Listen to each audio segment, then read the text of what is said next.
مباريات اليوم الأولية ستتضمن 3 جولات، كل منها 3 دقائق تفصلها دقيقة استراحة، وستحسب النقاط عند ملامسة القفاز لمنطقة ما فوق الوسط حسب تقدير الحكام.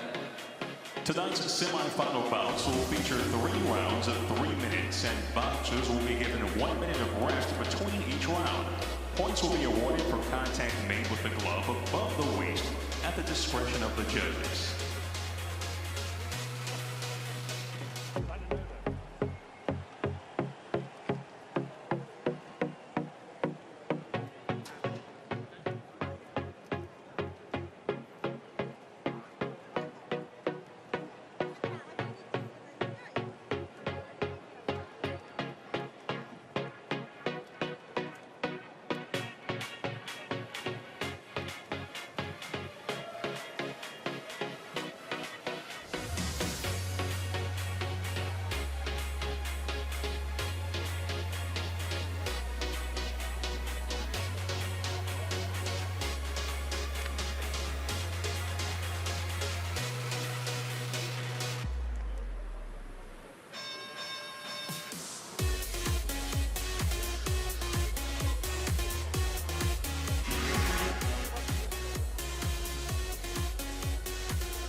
The AIBA World Boxing Championship magazine comes to you from the Golden One of Qatar.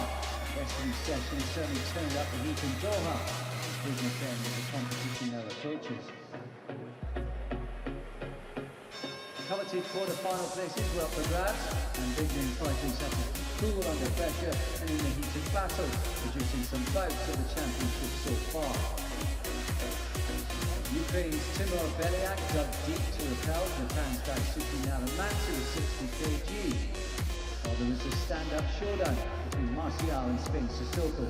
Marcial led the thriller, becoming the second Filipino through to the last 8. China are still represented by both Liu Wei and Jing Hai-Kyu, the latter defeating Uzbek Swarov at flyweight. Meanwhile, at the other end of the weight spectrum, Flying Croat Gilbergovic bludgeoned his way past Bulgarian Belgorod. Also at super heavy, Big Joe Joyce rounded off a great night for the Brits with a win over the Moroccan powerhouse Arumi. Joyce joins Josh Kelly and Joe Cordina in the quarterfinals. Team GB big hitting like heavy Josh Kowatsi, South Africa by live Cuban world champion Julio Cruz, despite having the best punch of the night.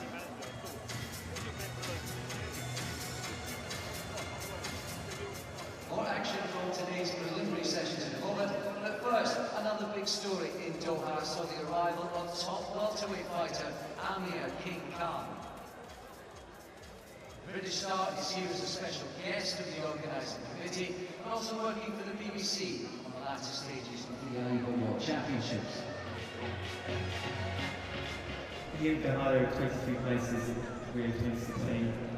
What does it mean to represent you? I think it's amazing. Obviously, I like getting good at the age of 17. It's the best thing to get, to win a medal for your country. I think even, being a second boxer, it's all you have to respect every fighter. But then to qualify for the Olympic Games, which is not easy, it's a very tough way. It's very tough to qualify for the Olympics, and then winning a medal for your country is amazing. So I just wish all the fighters the best. I hope they go in there and give them 100%. Because I think by going to the Olympic Games and bringing a medal back, you have so many, and you can definitely change your life. I think it's just great to be here. I'm not just looking here, but obviously I'm a boxing fan as well, I'm fighting myself. It's just good for me to see some good boxing bouts.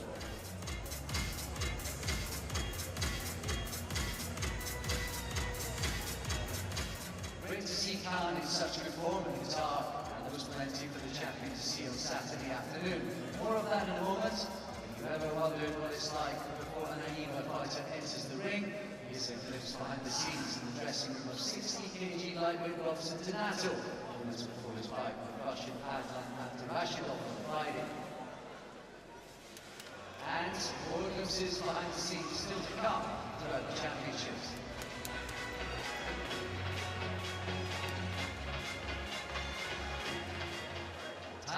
catch up on Saturday's big moments. 7 Cubans through to the semi-finals, the highlights being the dancing man in light heavyweight Cruz and the outstanding middleweight Lopez.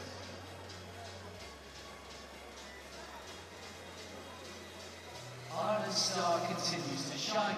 The European champion Michael Conlan joining Michael O'Reilly and Joe Ward in the last four. I'm very happy, you know, with we're big on about to play something, one way, so very, very happy with that. Andy Cruz though got the worst of a decision to Asanat and Bantam.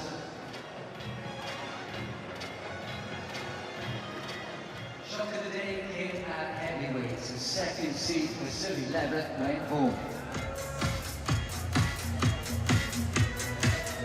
We leave you with our shots of the day as Amir King Khan, our special guest, came to Doha. I'm unable to watch the AIBA World Championships on AIBA.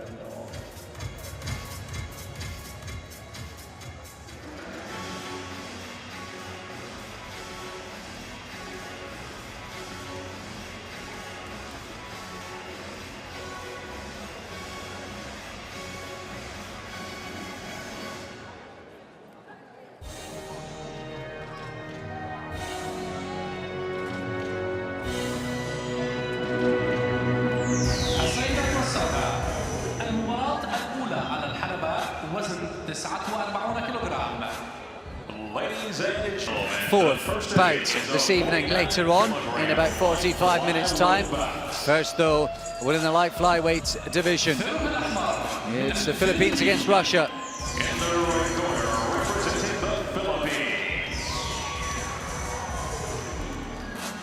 What a story it's been for Roshan Ladin, one of 2 Filipino boxers here at these championships, and he is into a semi-final, already a bronze medalist.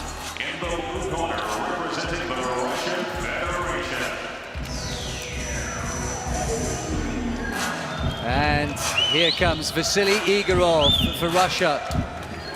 What a talent he is. The number 4 seed, one of 4 Russian boxers in the semi-finals from just 7 that they sent to these championships. That's a high strike rate. And Igorov.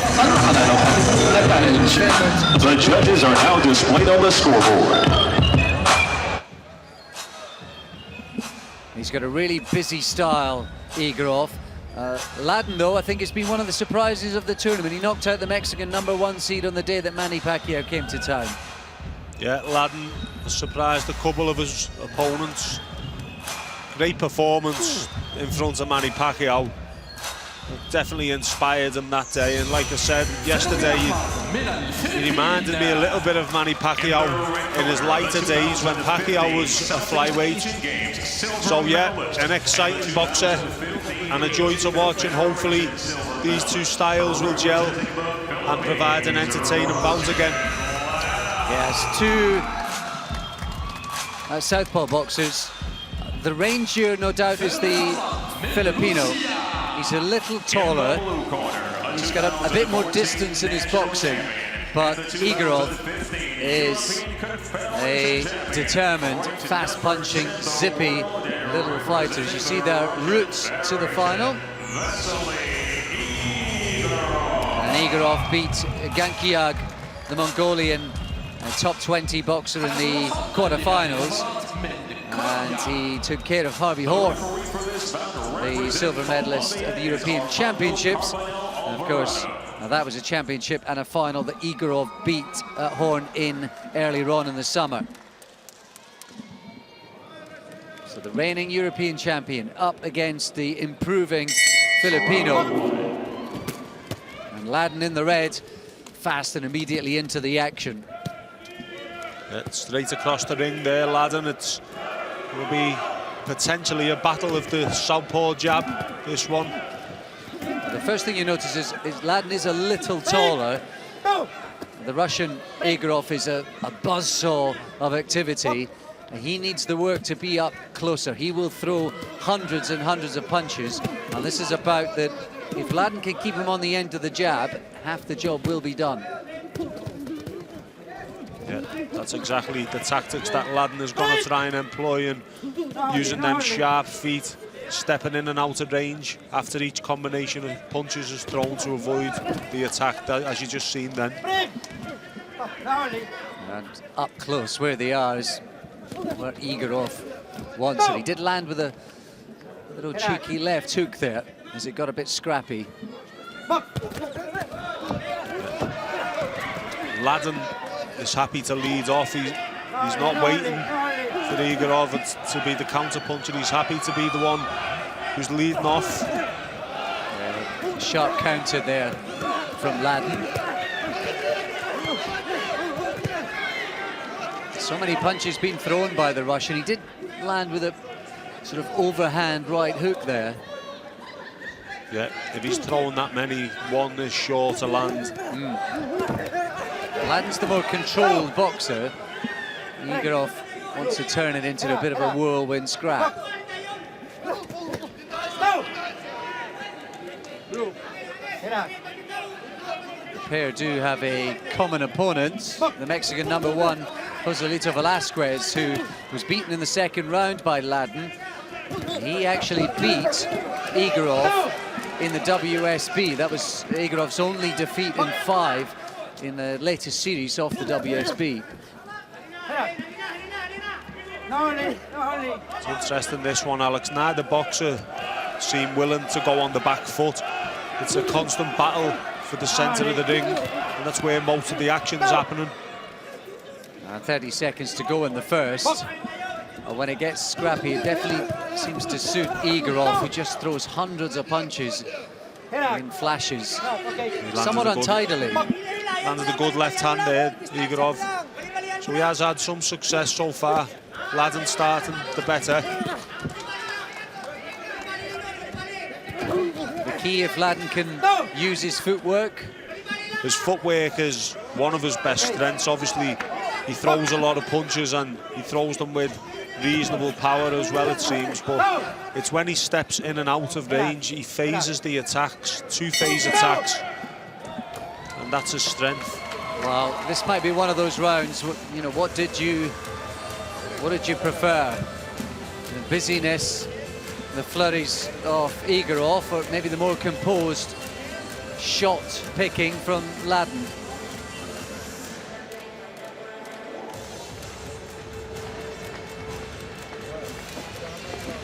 And the answer will be forthcoming up on your screen shortly. There was a brief cameo of both their styles, in effect.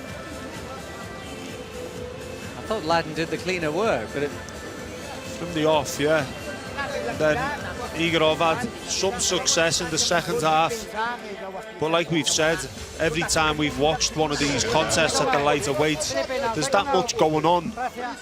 It's difficult to see everything that's happening, and the judges may be the same.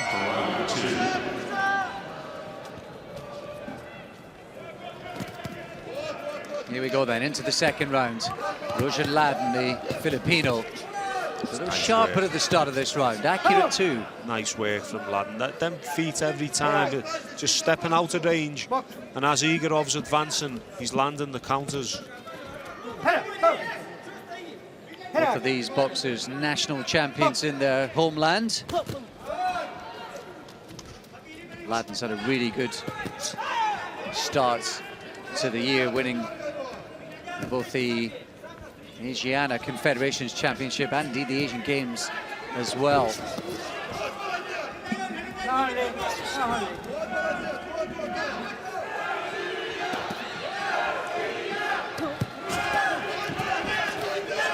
Good left to the body from Ladden there, and 60 seconds into this round, he seems to be the one making the fight.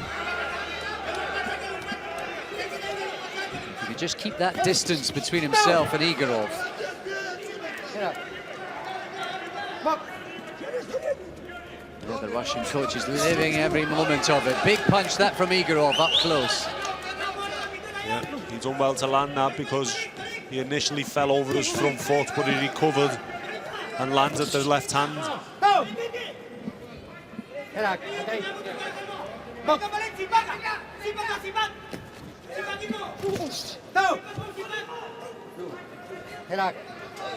Ladden could use his jab to more effect, I think, Alex. He's got a good jab, and throws the one. The big left hand's off the back of it.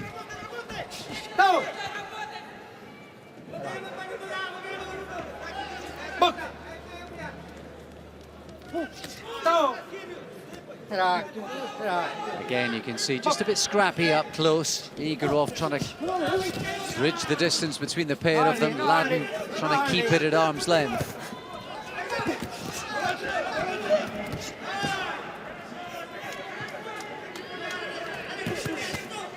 Of course, a bit of wear and tear after the bouts that they've already endured and boxed through in these championships so far. Yeah, both boxers have been involved in some real battles. They'll be feeling the pace, but they can almost see light at the end of the tunnel, and that'll spur them on even more.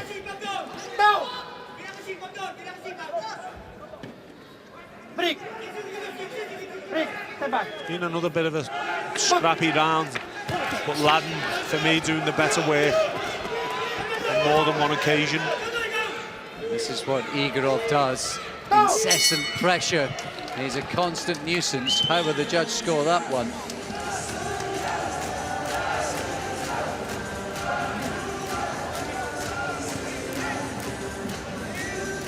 Well, the first round and the second round on two of the judges' scorecards going the way of Igorov.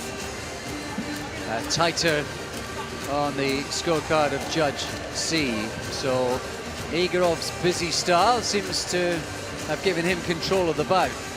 Yeah, you say busy style, Alex, because that's what Igorov is, but for me, the more punches are coming from Ladden, he seems to be forcing the issue a little bit more. He's the one leading off, and I'd like to see the punch counts, because for me, Ladden's thrown more punches as well as landing a couple more, not much more though.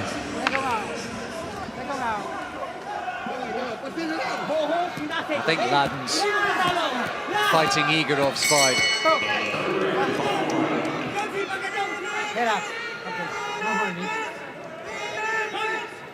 Here we go then, final 3 minutes. Can Roshan Ladden of the Philippines do something about this to unseat Vasily Igorov?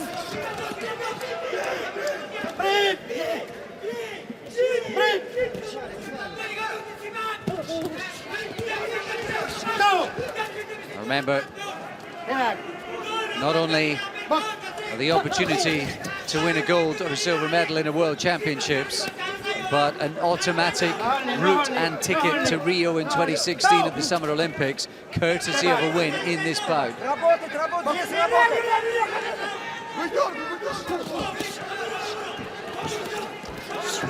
Igorov almost walks forward, just throwing anything possible. It doesn't seem to be much thinking behind his work. Ladden using his brain a little bit more.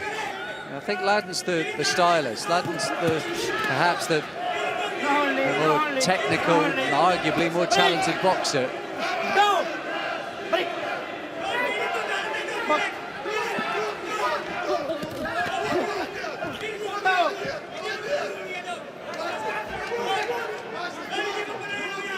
Both are desperately trying to land some clean blows, and it's the desperation's resulting in this type of scrappiness.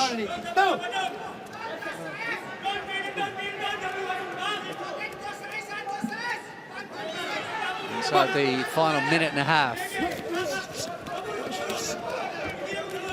And they're both just planting their feet and standing the ground. I guess about styles, it's so far removed from the performance we saw from Ladden against the Mexican early on. Yeah, and you'd think that the Russian would be made for Ladden, but like we said, as the week's gone on, the accumulative effect of some difficult contests, sometimes the thinking out of the bout goes out of the window. So we saw that with Silyagan, the Russian, last night, didn't we? Exactly. Silyagan looked a shadow of himself last night, and Ladden isn't far behind that. To be fair to Igorov, he's a better boxer than he's showing here tonight as well. Yeah, both will be feeling the same type of thing. And this round, I think there's been more holding and clinching than actual boxing, and that's probably a result of the fatigue.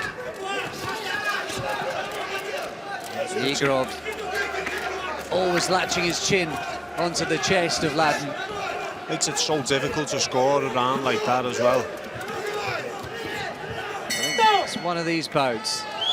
It could have been whatever you preferred, and I would think both of these men are feeling the effects of earlier bouts, and I do think that Ladden will, when he goes home and watches a rerun of this bout, if he can bear to look at it for a time being, I think he'll be annoyed with himself that he wasn't able to use a style that had worked so well for him against talented boxers early on in the competition. Yeah, I think that style would have been perfect to beat Igorov as well, but you wonder, these type of boxers as opposed to maybe the Cuban boxer who's more of a mover, will they feel fatigue more? Here we go with the decision. The winner on points from the blue corner, representing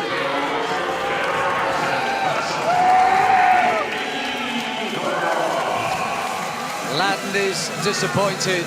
Russia have a semi-finalist into the final.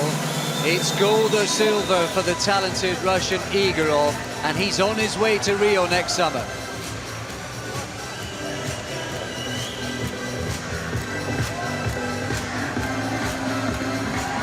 Vasily Igorov then is the winner of that one.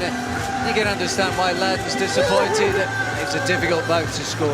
Yeah, it was difficult. You can see the joy on the Russian team there. They knew they were in for a tough contest, and obviously Igorov, has he just booked his ticket to the Olympics? He has. So you can see the delight, and I understand completely that the feeling of becoming an Olympian, such a special feeling, so much ahead of you to be going to compete at an Olympic Games. It's a fantastic feeling. No matter what happens in the final on Thursday, Igorov will go to Rio, courtesy of that medal. It's gold or silver, and we have one further finalist to determine his opponent shortly coming up. It was a tight contest, very, very scrappy, not much in the way of clean shots and scoring. And in the end, there was only 1 point between them on 2 of the scorecards. Next up, Johannes Argelagos, the talented Cuban, number 3 seed in the competition, who has swept his way through to this final. And he's up against a little dynamite from the Ukraine in the shape of Dmitry Zamatayev. We saw the Ukrainian last night. He was absolutely terrific. Yeah, he seems to have warmed into the tournament. Much more impressive last night from the first time we seen him. He seemed to have got into his rhythm. His timing was perfect last night, and he may be getting better as the tournament progresses. There is the man they call the Little Giant in Cuba, Johannes Argelagos. And there the diminutive Dmitry Zamatayev, who was so accurate when we saw him in action against Rafael Husinov, the Azeri boxer. His power punching, sharp power punching very early on in that first round. It was spellbinding. First round was excellent. One of the best one-round performances of the tournament. Everything he touched seemed to turn to gold, as in every shot he punched seemed to land clean.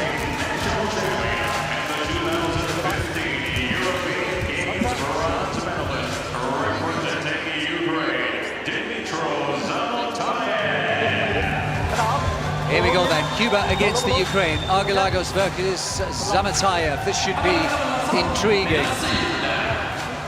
We saw Argelagos came clear of Brendan Irvine of Ireland in the previous round. He sort of had a look for the first 30, 40 seconds and then burst into action and got better and better as the bout progressed.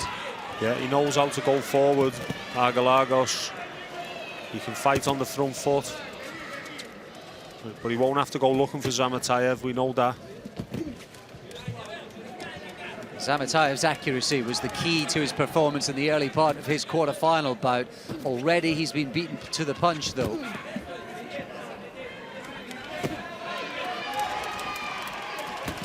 There's having that accuracy and timing on certain boxers, but when you've got a Cuban in front here, it's a different proposition. As you can see already, Argalagos, very rarely a stationary target. Argalagos sharp and accurate early on. He boxed on the back foot early against Irvin and then accelerated as the bout progressed. Shown a nice sharp jab just before Argalagos, which will have been a scoring shot. Zamatayev doesn't offer much in the way of head movement, although he does pressure you in an educated manner, but he's there to be jabbed. Yeah, he wouldn't have the sort of fluid movement of the Cuban. He's a little more mechanical as he progresses forward, but he does do seemingly everything well. Yeah, solid boxer. Nice little clipping overhand right there from Zamatayev.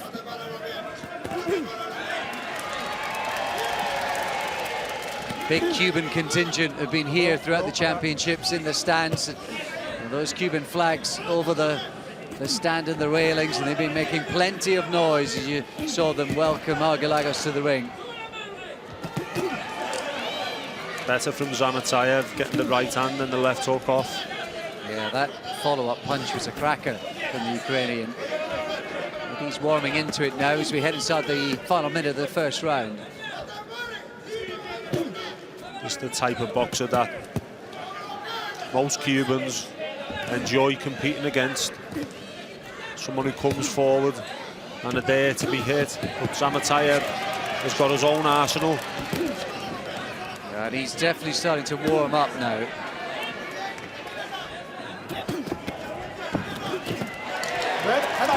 Nice left hook as they both landed punches at the same time, but the eye catcher was from Zamatayev. Yeah, the most eye-catching of the round so far. And he's blocking a lot of the work coming in from Argalagos. Jab's been good from the Cuban, though. Nice right hand there again. And then one back from Argalagos, so it's back and forth. It's been a good opening round. Yeah, it was a good run. They touched gloves at the end of it sportingly. Excellent first minute or so from Argalagos. Slowly Zamatayev came into it. A good end to the round from Argalagos again. I wonder if that was just enough to edge it for him.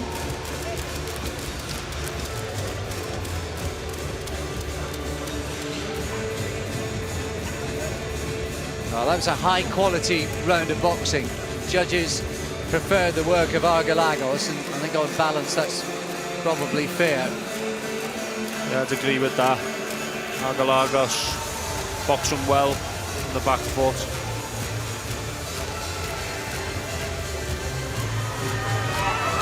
And you see beautiful skills from Argalagos to skip out of danger.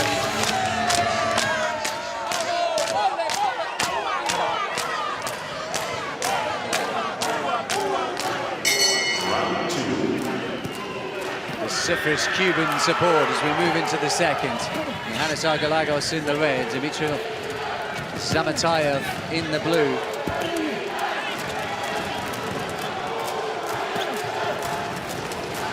Zamatayev's been a quality operator, a youth champion 2 years ago at world level, a European bronze medalist already this summer too.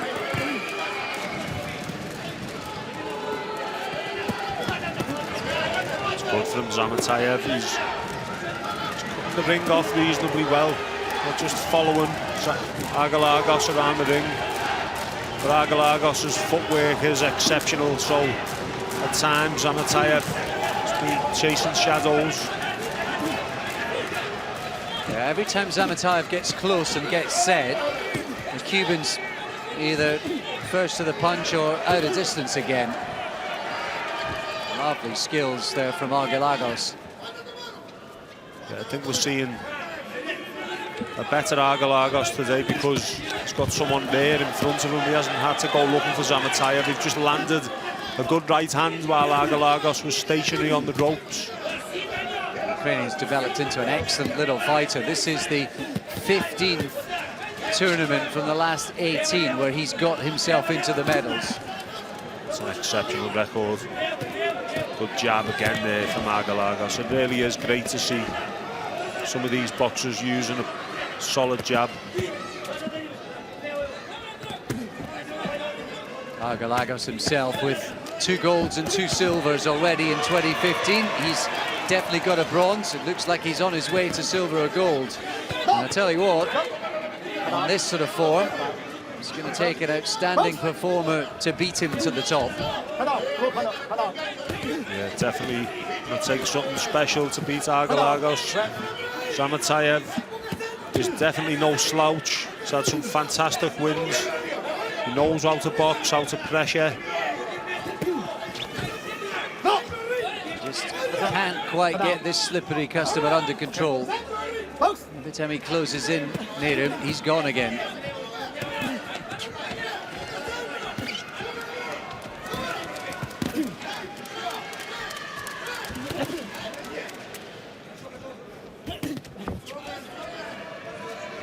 Such excellent timing, hand-eye coordination from Argalagos. And again, hits and he's gone. This is quality boxing from the Cuban.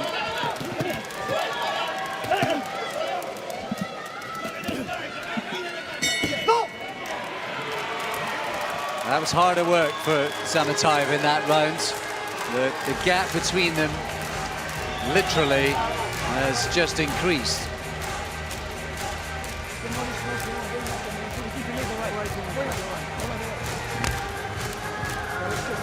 And the judges see it that way too. Argalagos clear on the scorecards, and the second round I think more dominant than the first.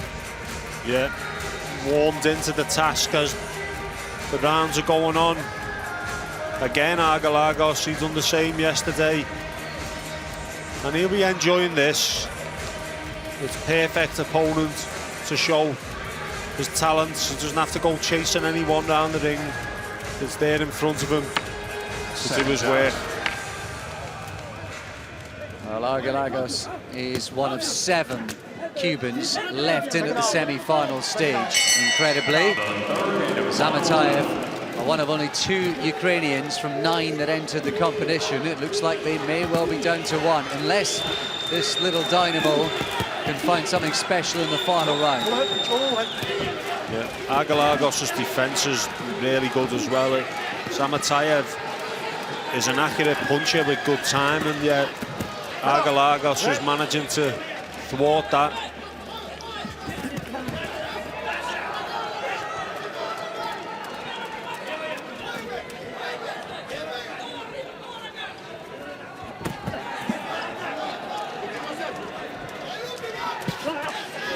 Just can't get himself set into position to throw the punches, Zamatayev. Yeah, that's because Argalagos is constantly moving, so every time Zamatayev sets his feet to let them shots go, the angle's changed and Argalagos is gone.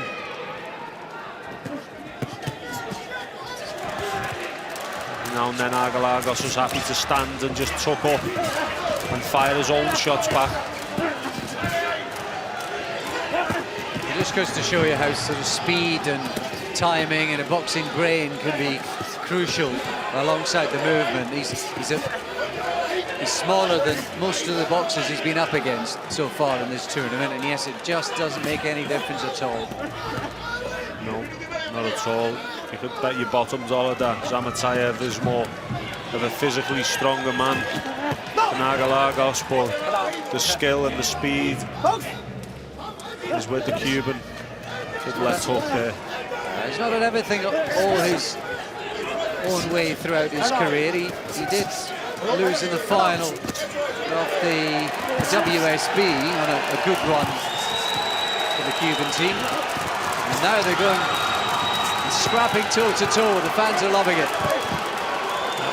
Argalagos wants to prove that he can outdo Zamatayev in any area. He wants to stand and trade with them and come out on top, which he doesn't need to because he's already through to the final. Yeah, I think he's doing this for the fans, maybe to prove a point to Zamatayev.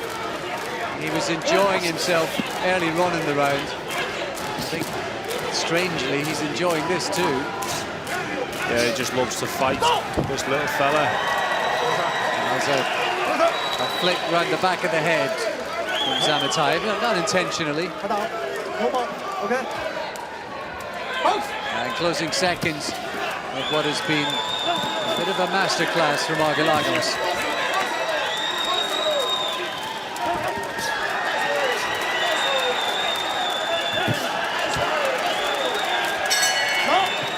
Yeah, they touch gloves, they embrace. Argalagos knows he's the main man. And he has made an excellent technical boxer in the shape of Dmitry Zamatayev. Looks second best today. Yeah. To be winning so comfortably in a semi-final of a World Championships speaks for itself. So he's got a real talent in Argalagos. It was much easier to score than the first contest, which was better for everyone involved, really. And it'll be a similar, it's a different kind of opponent, a come-forward opponent to him, but an aggressive one in the shape of Igorov. And you would have thought Igorov's style would be tailor-made for Argalagos. Yeah, well, he's a southpaw, but we've seen Argalagos switch a couple of times as well. The winner on points from the red corner, representing Cuba,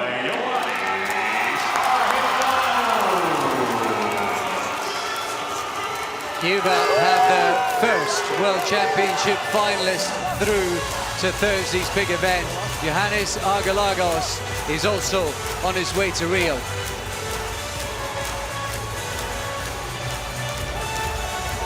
Well, there'll be a deep pool of talent at the Summer Olympics, there's no doubt about that. There's going to be some real quality in Thursday's finals, and that guy will be right up there near the top of the list. Yeah, I think he'll be heading into the tournament as one of the favourites for the gold medal. He lost the last round on two of the judges' scorecards there, and that's fair enough because Zamatayev put a great effort in the last round. Yeah, he will be the favourite, I'd imagine, going forward. Unquestionably, Argalagos versus Igorov is going to be the bout at Light Fly in Thursday's final. We'll bring that to you on your channel. If you're unable to watch it on the telly, you're in the office working or on your tablets, iPads or whatever, you'll be able to follow that on AIBA.org as well with full pictures and commentary. We move on into the 56 kilogram division. The men's bantamweight semi-finals coming up next.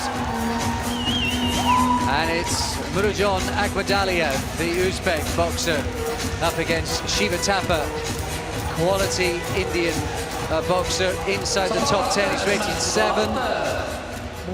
Akhmadaliev, who's caused a bit of a surprise so far. He beat the Kazakh #1 seed Yeraliev in the second round, and the #5 world-ranked Chachai Butdi in the previous round as well. So Akhmadaliev's got plenty of ability.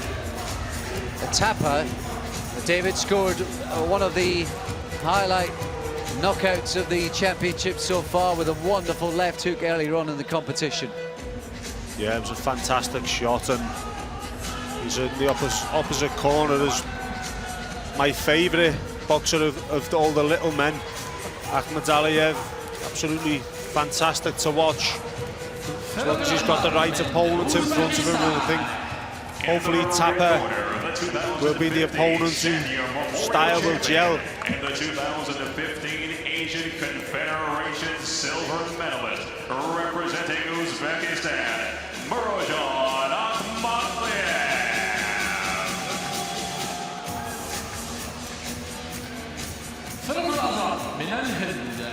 What a fantastic championships it's been so far for the Uzbekistan team.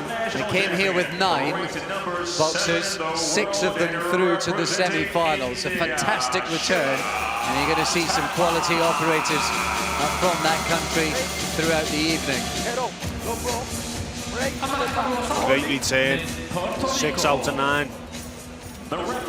First thing you notice is how much taller and rangier Tapa is compared to Akhmadaliev.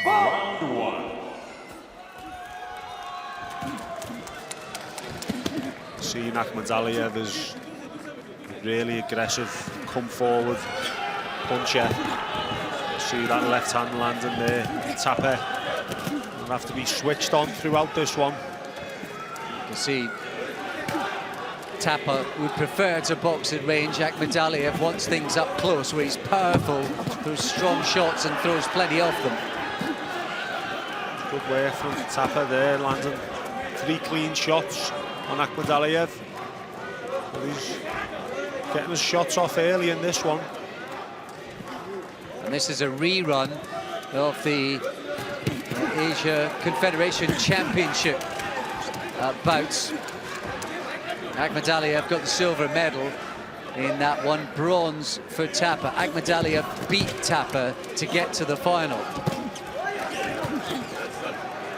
Some good shots being landed already. A good short right hook there from Akhmadaliev, and then a counter right hand from Tapa himself. So this is warming up nicely.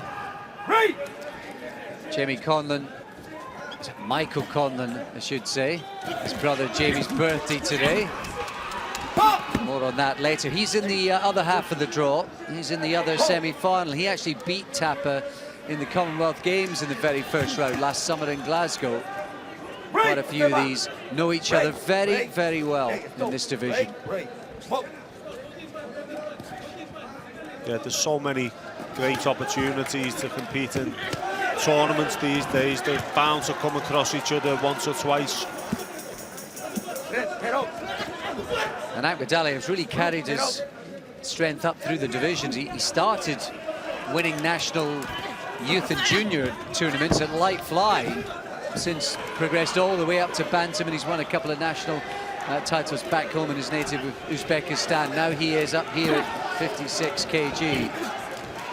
He's absolutely thrown himself into that left hand as Tapa is moving away, and he's fallen over his front foot as a result, and Tapa could take advantage of that.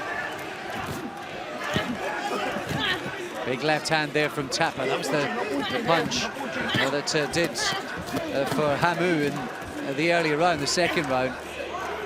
It's good boxing from Tapa, using his feet, and Akhmadaliev just needs to keep his feet under him because he's fallen over his front foot on the way in.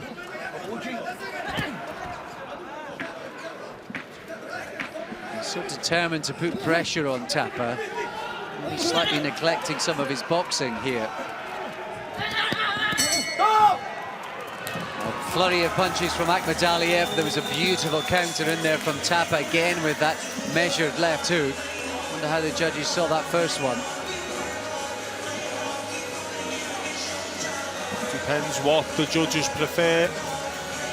Akhmadaliev gets the round on all 3 of their scorecards, and there were some nice punches landed by Tapa in that one. Yeah, Tapa was moving well, using his feet to get out of range, and a couple of times he turned Akhmadaliev when he had his back to the ropes and made Akhmadaliev miss wildly. So he's boxing well. It's just that the judges seem to prefer the pressure and the come forward style of Akhmadaliev. Tapa, the only Indian boxer of a 6-man team that came to the championship, still left in. He's going to need a couple of big rounds if he's to remain the last man standing. Round 2.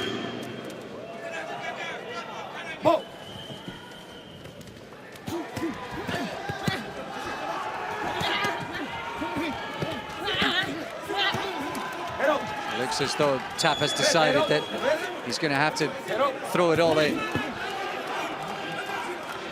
It looks that way, and I don't know whether that's the best idea. We've seen Akhmadaliev against someone willing to do that in his first contest, and he looked absolutely destructive. Tapper had success using the feet in the first round, and I think he should stick to those tactics. He's fighting Ahmed Aliyev's fight. Both landing big punches in that little flurry.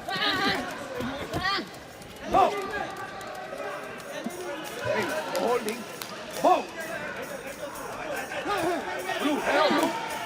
Head up.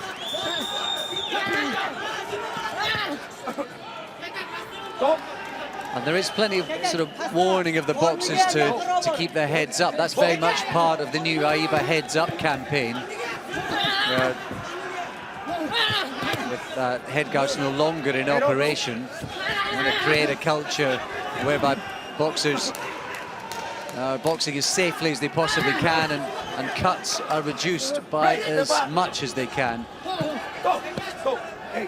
Yeah, it is a hazard, a potential cut in a tournament where you have to box more than 3 times most of the time in a week. Shot by Tapper, 2 right hands landed there. And again. Great work from the Indian boxer. And he used his feet to get out of range again. He seems to have booked his ideas up in this second half tactically.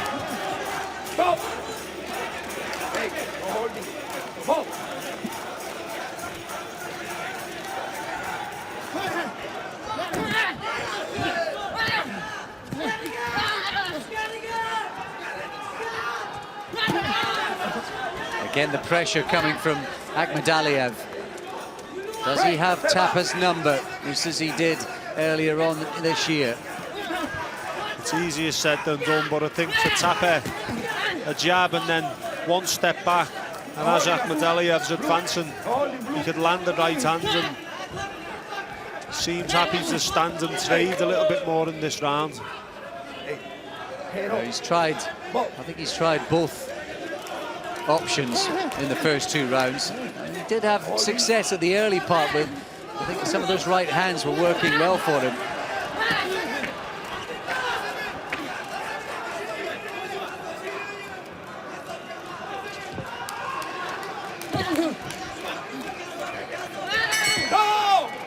Relentless pressure from Ahmed Aliyev, not taking a back step so far in this bout.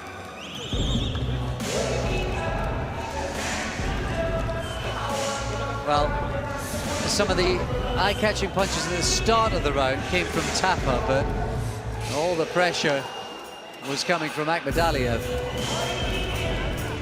Yeah, I'd say that's about fair, although they are close rounds, but the judges have got to pick a winner. You can't score it an even round, and for me, I'd have gone with Ahmed Aliyev because Tapper decided to engage in Ahmed Aliyev's fight.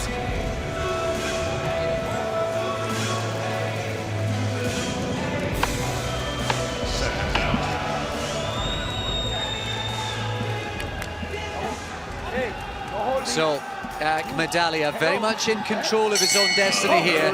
Tapper might need that big left hook again.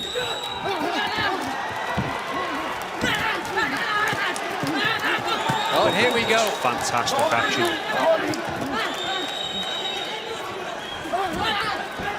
This is what it means to be in a World Championship semi-final with gold or silver. That's staring you in the face.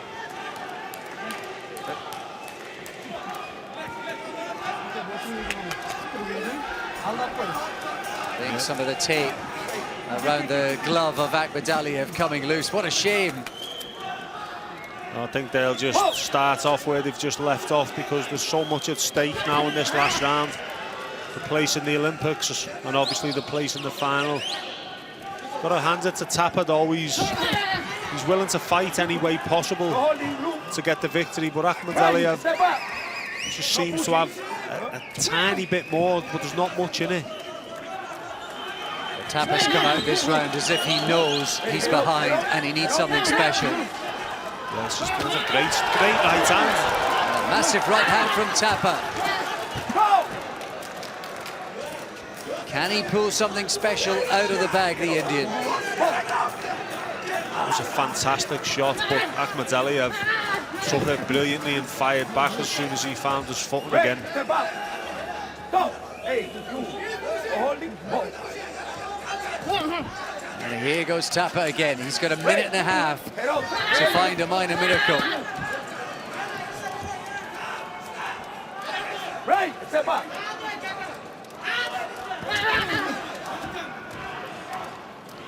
Maybe an 8 count could turn things around for him. Tapa seems the fresher of the two, Alex, to me. Unless, you know, he knows he's behind, he's willing to do more, but Right, step up, step up. like we said, Ahmed Elliad's been involved in some real wars already this week. And Tapa, with a minute to go, has already produced a knockout this week. So he's done less rounds. There's another big right hand. 2 in a row from Tapa. He's starting to unleash the heavy guns. Good round for Tapa.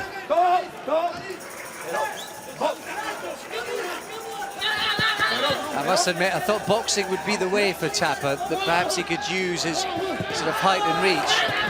But he's gritting his teeth, he's just throwing leather, and that's working for him.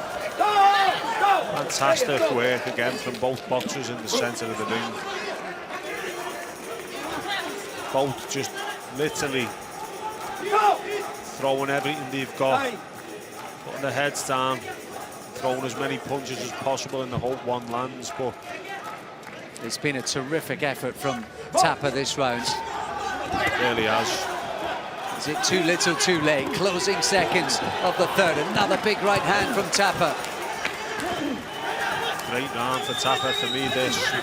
The Indian has thrown everything into this. He couldn't have done any more this round. The most clear-cut round of the contest for me, and he's not going to win the fight though because of the first 2 rounds, but they think he's done enough in the corner. Excellent effort from Tapa, but with that first 2 round success, Akhmadaliev just too far clear to be caught.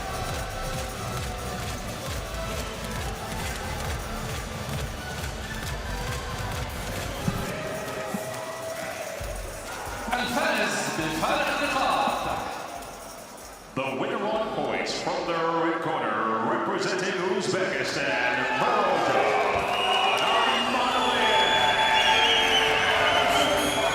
Some boos from the crowd behind us, but Akhmadaliev, having been awarded the first couple of rounds on work, ethic, effort and aggression, is the first Uzbekistan boxer from a successful group of players to reach a World Championship final at these championships. What a moment for him. Confirmation of the scorecards, and Tapa's work in the final round was indeed rewarded. Oh, it was a great round for Tapa, and I quite liked Tapa in the first round when he was boxing using his feet. Only, obviously, the judges preferred the aggression, and that was proven, because in the last round, Tapa was the more aggressive and won the round. Coming up, Michael Conlon of Ireland, the Commonwealth and European champion, looking to make his way into a world final for the first time and enhance his claims to be among the best at bantamweight around.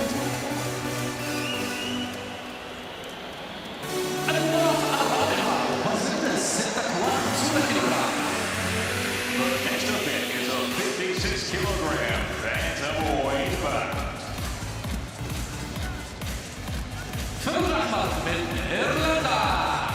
In the red corner, representing Ireland,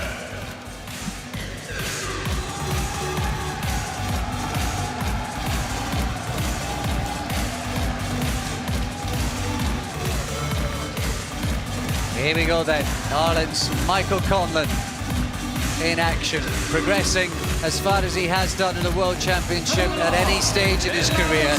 He is better than ever, and he is favourite to beat the Belarusian, the talented 19-year-old Dmitry Asanou, who's been clever, cute, improving, and he is skilled and talented. He got a bit of a gift of a decision in the previous round when the number 2 seed Cruz was very unlucky to be sent packing. Asano got the verdict and the benefit of that decision. Can he make it pay against the talented Irishman?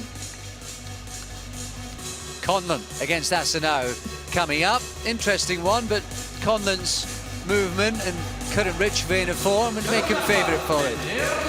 Yeah, he's in great form at the moment, Conlon. Fantastic footwork. For me, it's his best attribute is the feet.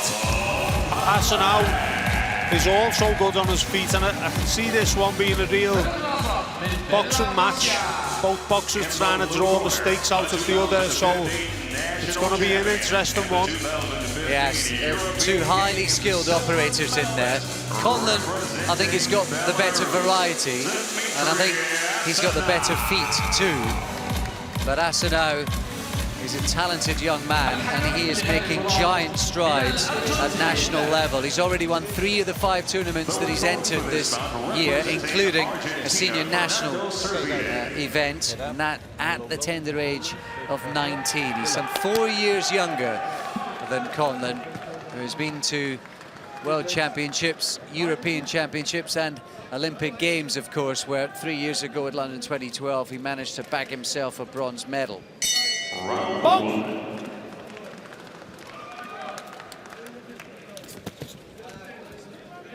Conlon in red, strikes first with a sharp combination. Worked again there, that right hook followed by a jab. Conlon looks so composed and confident, full of belief. There's a right hand from Conlon and a check hook on the back foot. Yeah, and he changes the angle always with the feet, Conlon. Well, he comes from a talented boxing family. His brother Brendan, the first to pick up the gloves. His brother Jamie, who's now an unbeaten professional. He's in action, I think, in Dublin in November again. And he's celebrating a birthday today. Conlon said of his mum, who I think had her birthday yesterday. I'll get to the semi-finals for her. I'll get to the final for my brother who's celebrating a birthday today, then I'll win gold for myself. Not a bad line. I like Conlon's attitude, you know, he's you can just tell he believes he's the best out there. He's got a real way about him, and you can't help but admire his footwork. It definitely is his best attribute.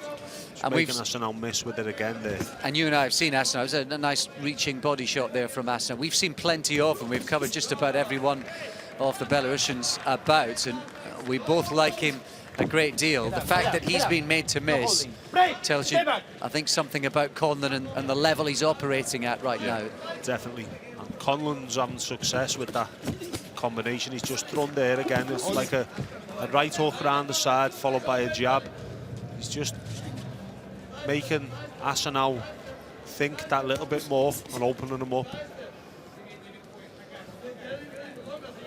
Inside the final minute of this one, Conlon's an advert for a boxer who's being given time to benefit from the experience of getting to championships.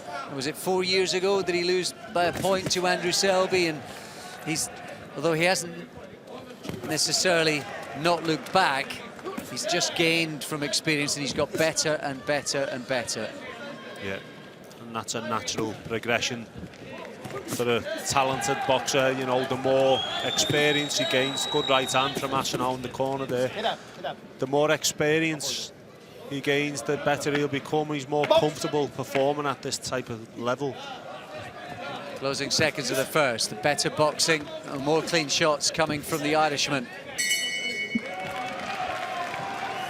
And it's the Irish contingent who'll be, I think, happier with that on the scorecards.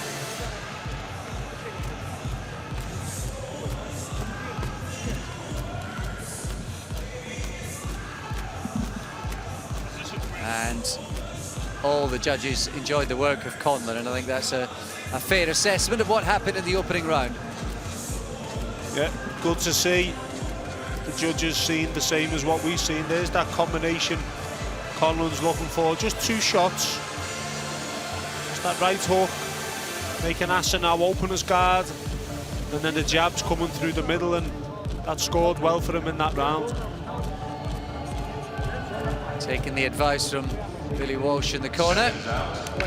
His dad John, who's an experienced Irish coach. He's part of the Irish coaching setup as well. And I'm pretty sure his big pal Paddy Barnes, who like Conlon's already qualified for Rio 2016, will be watching and enjoying what he's seen so far. Can it continue? Yeah, another fantastic boxer, Paddy Barnes. No holding, no holding. So well over Stop. the years, he's really has achieved an awful lot. Box. Pair of them enjoying success in Glasgow last summer, and next summer will be out in Brazil. That was a good shot from Asenau. Yeah, he timed that one well. Conlon having more success when he's being first to the punch, when he's leading off. He's just waiting to counter Asenau then and got caught.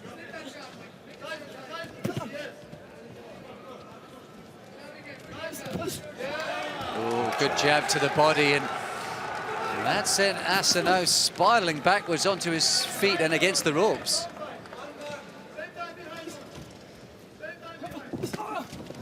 Get out. Stop. Conlon's style as well will serve him well in these tournaments, where he doesn't get involved in any wars, so to speak. So he'll be reasonably fresh.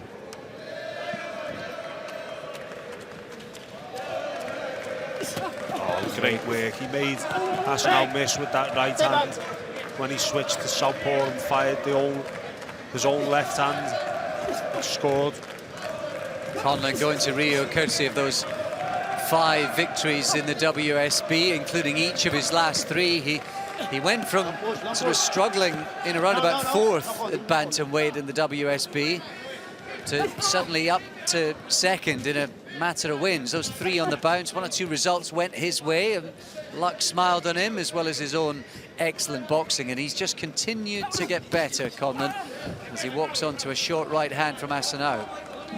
In this type of contest, against, you know, 2 movers, so to speak, where they've got good footwork, you very rarely see more than 2 punches thrown at any single time, and Conlon is accurate. Even though that's the case, he's getting his shots off well. Just reaching a couple of times in this round. It's a better one for Asenau. Maybe they're closer together on the cards.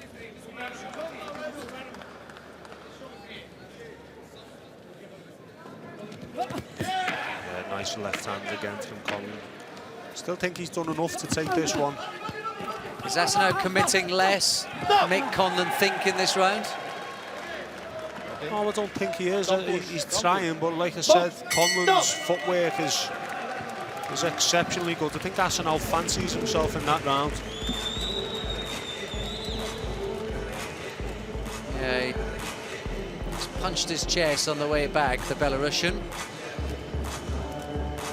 Slightly more difficult round to score. I think the first part of the round, the eye-catching work coming from Conlon. They're both making each other miss in that round. Good right hand landed there by Asenau. Well, Asenau got it on 2 rounds, Conlon on 1, so 2 of those scorecards are level. Conlon's clear on 1. He's got a slight advantage, but all revolves around the 2 level scorecards. Conlon needs to persuade one of those that he's the man. Box, stop. Stop. Here we go then. Maybe a little too much grease, is there, or is it the glove? Box.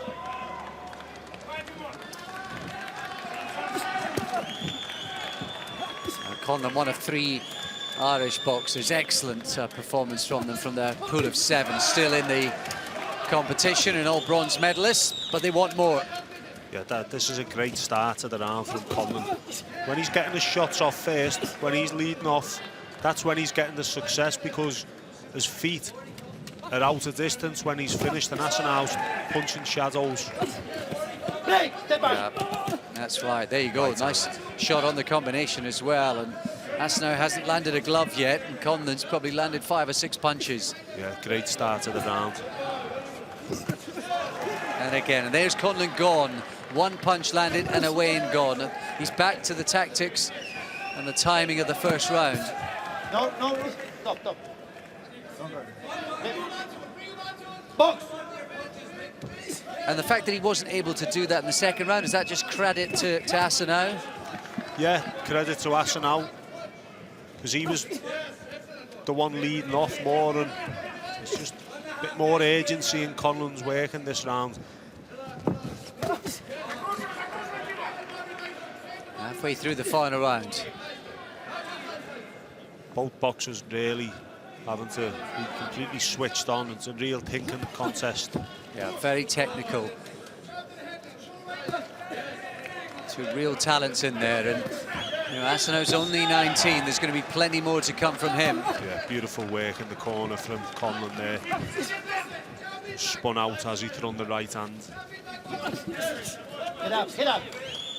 Not turn. Right, sit back.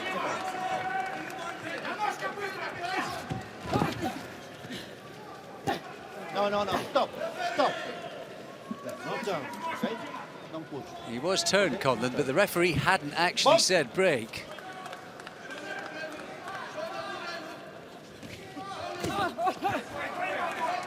Inside the final minute. Michael Conlon may well be in control of his own destiny on the scorecards after that good start to the round. Yeah, he really has got Asenau thinking on the back foot. Every time he's shown a feint, Asenau's taking a step back. He's wary of Conlon when he's leading off. Box! There has been great support for the Irish boxers so far in this championship. Inside the final few seconds. That's Michael Conlon giving them some more. Oh, that's a great combination again from Conlon. Asenau raised his hand as though he scored a shot. It was that old reverse 1-2 which has been working so well for Conlon. Both raised their hands. Both feel they've done enough. Surely the scoring punches in the early part of that round and at the end came from Michael Conlon. He seems happy. The Irish corner seem happy. Now it's down to the judges.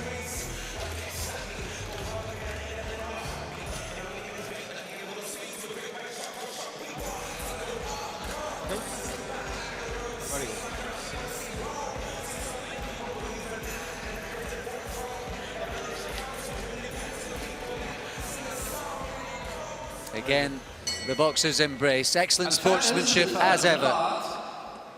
The winner on points from the red corner, representing Ireland, Michael Conlon is in a World Championship final. And on Thursday, we found out if Ireland will have their first ever World Champion. Well, it was tight through the second round. And it was tight on 2 of the judges' scorecards, but Conlon was given the final round by all 3 judges, and that was decisive in the end. Yeah, the third round was the clearest round for Conlon. Performed really well, and he's in with a great chance of winning the gold medal, I think, on Thursday. Like I said, Akhmadaliev being involved in war after war. Conlon just keeps things easy for himself because of the way he performs and the way he boxes, and he'll be fresh as a daisy going into that one. Looking forward to seeing the talented Yasniel Toledo up against Russia's tough man Vitaly Dunetsev. Toledo, Dunetsev coming up.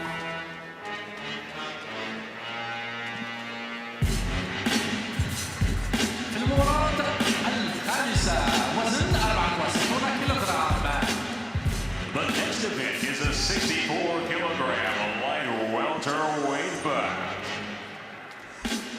الأحمر من كوبا.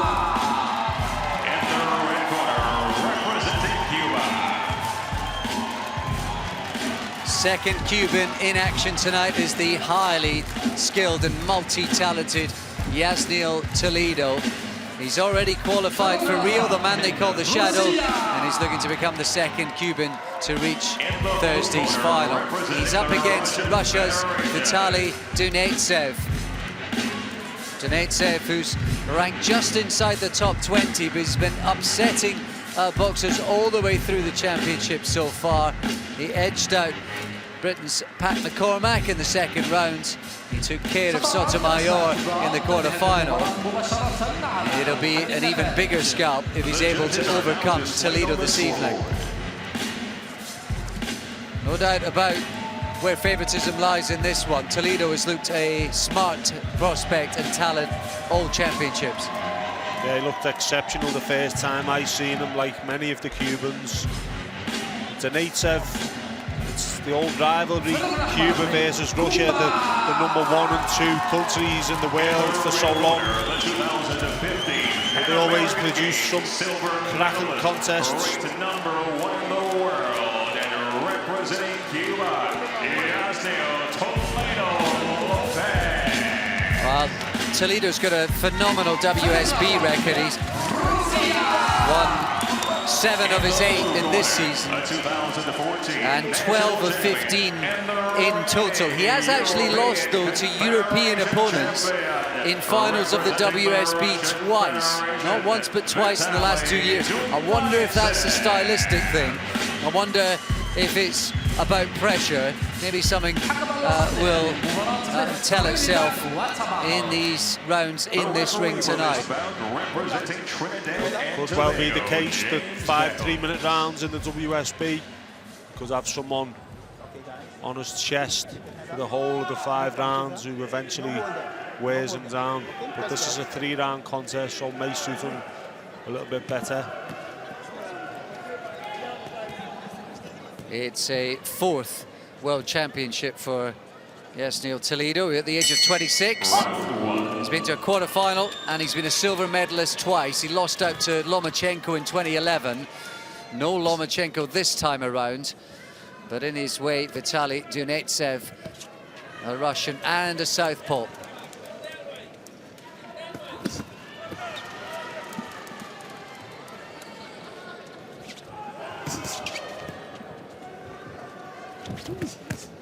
Head up, keep your head up.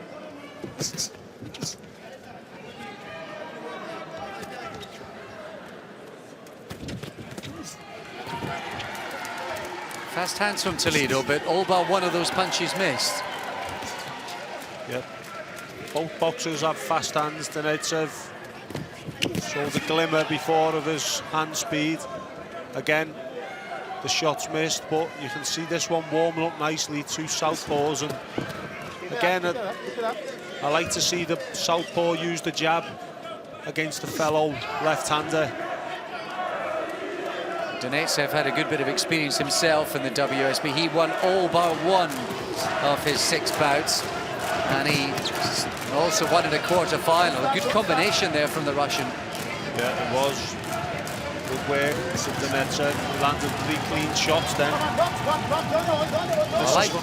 Nice. Yeah, I like both these boxers.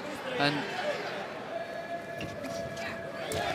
Toledo's relatively aggressive for a Cuban boxer in this first round. Yeah, he is. He's gone on the front foot.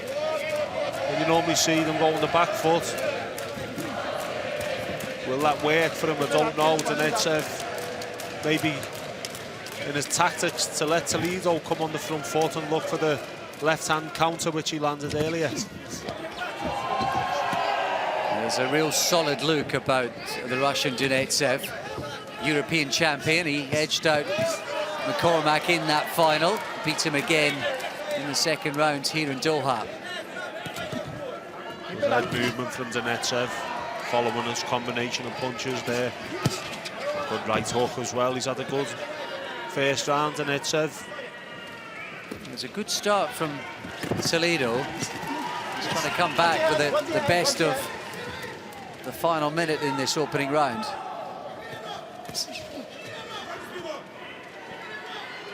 Two quality operators in front of each other here. Not much to tell them apart. Donatsev's quite composed under pressure and fast with his counters.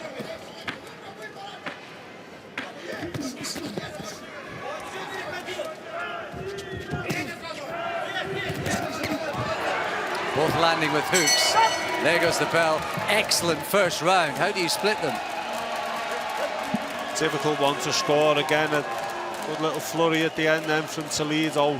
Backed off in a straight line, but Donetsev did the better work after the second half, into the second half of the round. So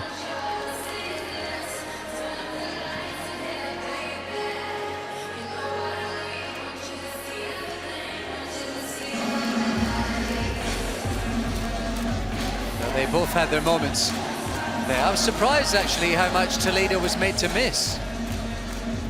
yeah, he was having to push forward and get his feet in and throw the shots, and Donetsev was a little bit elusive. Toledo probably more used to boxers walking at him, but the key is to be able to deal with every different style. Obviously, they're the boxers who go on to win the gold medal. The judges, I think, just preferred the work of Donatsev, who got the vote on 2 of the scorecards. Judge A quite liked Toledo, so slight advantage to the Russian. Donatsev's got a solid jab and throw that a little bit more. Both seem to be looking for the left hand, followed by the right hook.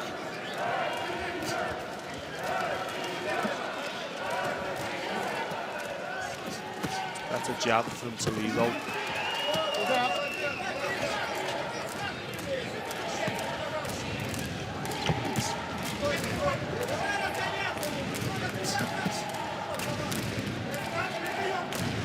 Again, it's Toledo who's on the front foot. Donatsev is comfortable in retreat, boxing on the counter-attack. He is. Seems to be part of his tactics to counter, and then when the shots landed, he's going in for the second phase.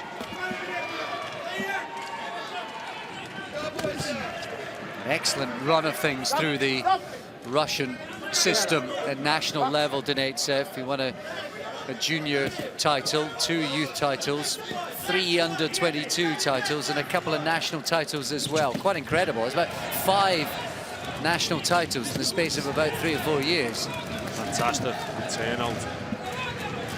Am I right in thinking Donatsev's already qualified for the Olympics, Alex? No, Toledo has. Okay, so this is massive for Donatsev, even more so than Toledo. Very much so.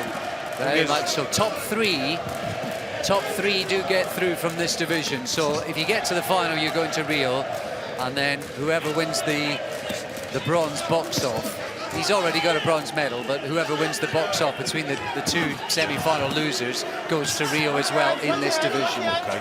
So the loser, Donatsev, if he loses, will get another crack, in other words. We want to get it done tonight, though. He just took a good counter right hook, good left hand as well there from Toledo on the front foot. Maybe a bit less from Donatsev in this round. Yeah, better round for Toledo for me. Just getting his timing a little bit That better. was lovely movement from Toledo. He stayed in range, but just leaned out to the side. He avoided all of those punches from Donatsev. That was terrific to watch. Yeah, he's got his timing spot on in this round. That counter right hook there, just an example.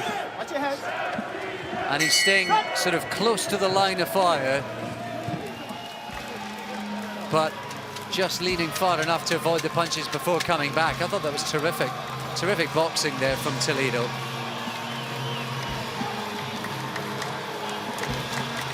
So how the judges got it? Well, 2 of them like Toledo, and the other 2 like the work of Donatsev. So Donatsev's in control. It's another one that isn't the easiest to score. It if someone could establish the jab a little bit more, be a clearer winner of the round, but both are waiting and then going into an exchange together with the left hand and right hook.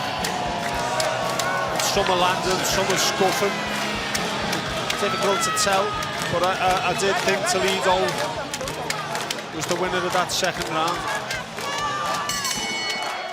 The third and final round. Here we go then, third and final round. He may not know it, but the Cuban needs something special here.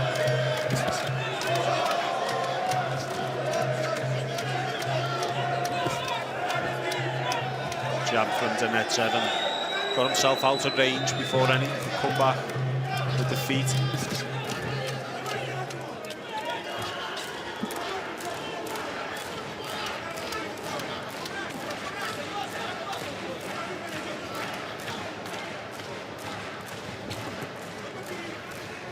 Donetsev came into this tournament only ranked 20 in the world, but that is going to rocket up the rankings for him on the strength of what he's been doing at these championships.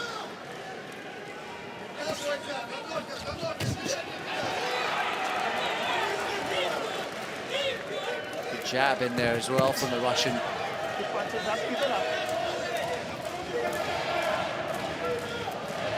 He has got a solid jab, Donetsev, and if there's ever a time to use it, it's against a fellow southpaw.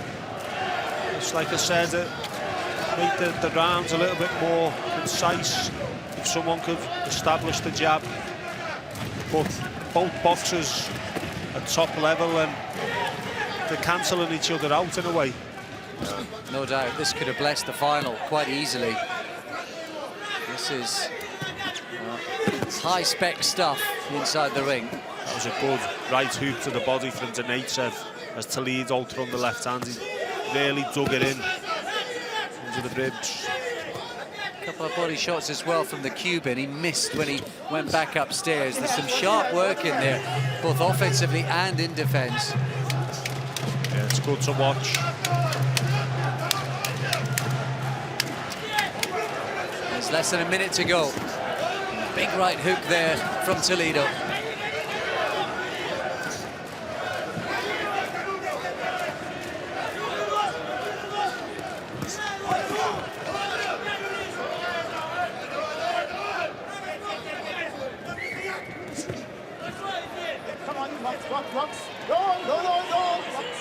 Clock is ticking down on the championship effort of Yasniel Toledo. Oh, lovely left hand from Donetsev. He's had a good round again in the third round for me, Donetsev. He's solid and crafty. He is. He knows exactly what he's doing. Luring Toledo into the corner to fire his own shots. There goes the bell. Both raise their fists to the air. But I think it's Donetsev who'll be on the way to a championship final. Yeah, me too. And he's got that ticket for Rio.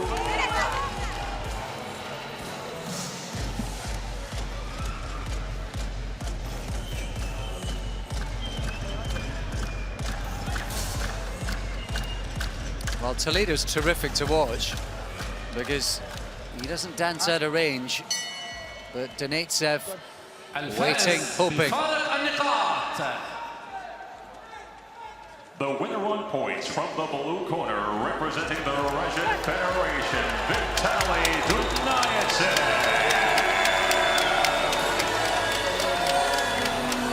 Donetsev it is, who's in a championship final. He's going to get at least a silver, maybe gold, and he's going to Brazil. Disappointment for the Cuban, disappointment for those fans as well. It was a tight, close bout, but I think we just had a worthy winner. Yeah, for me, Donetsev was the worthy winner in that one. He won round 1 and 3 for me, and he boxed really smartly, clever. We're cancelling each other out at times. Both boxers really top quality level fighters.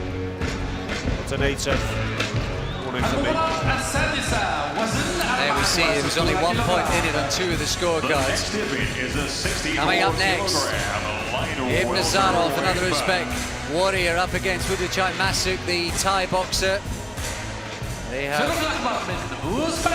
met this pair before. In the red corner, representing Uzbekistan.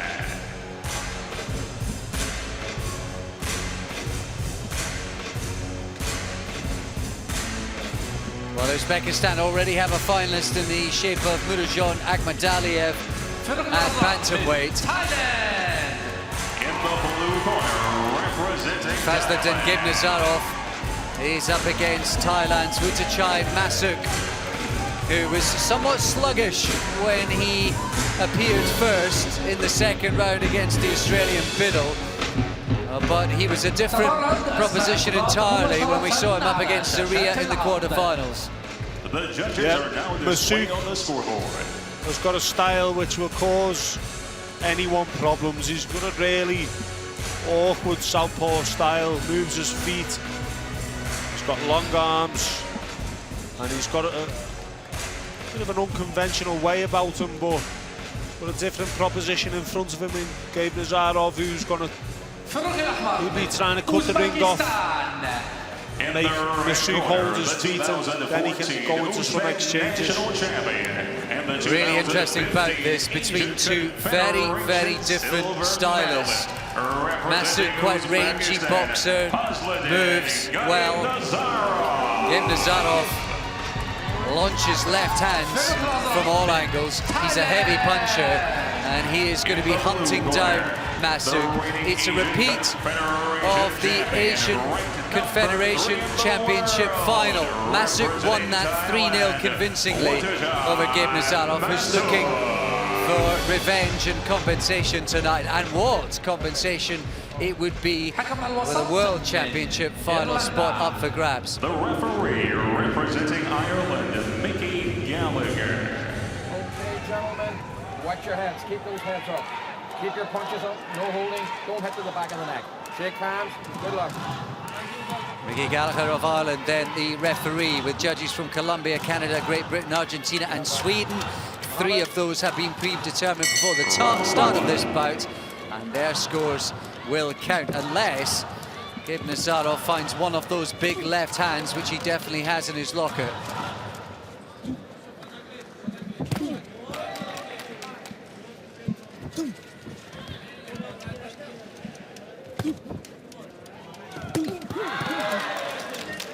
Sharp punching early on from Masuk. You can see he's the taller, rangier of the two boxers. Heads up, heads up.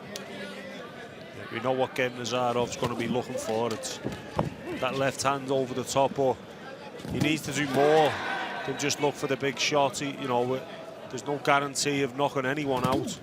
He needs to get behind the jab, try and force Masuk into a position where he has to hold his feet. Watch your heads up. No holding, no holding.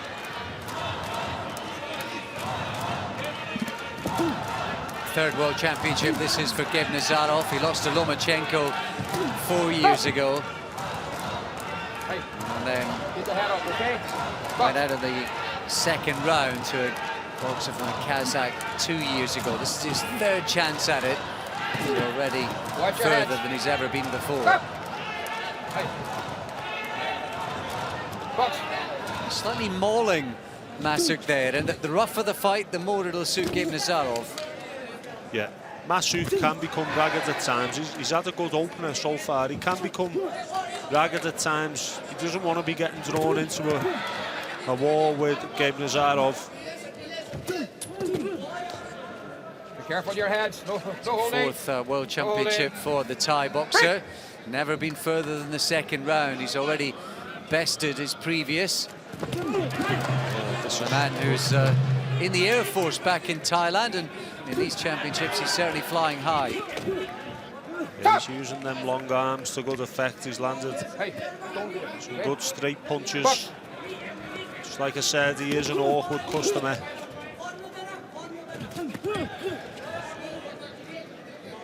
Gabe Nazarov is, well, he landed a couple there. I was just about to say he's struggling to land this round.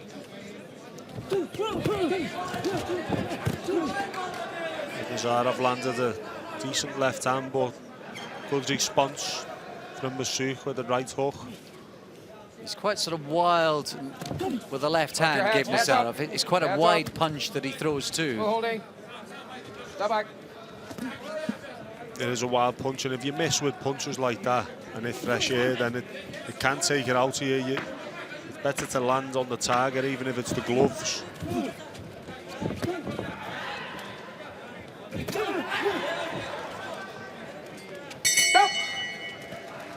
Well, I think the quality in that round definitely came from the tie. Yeah, I thought Masouk took that one.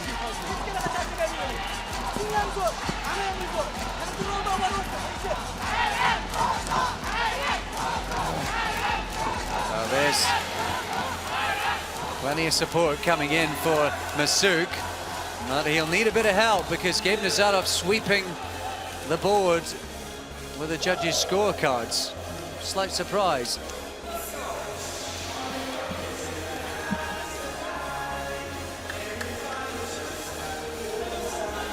I think that'll surprise Masouk as well. He went back to the corner. You can tell his body language. He thought he'd done enough there. Yeah, he had a spring and a step. Thought he'd done enough myself. Seconds out. Come back. Hey, back over there.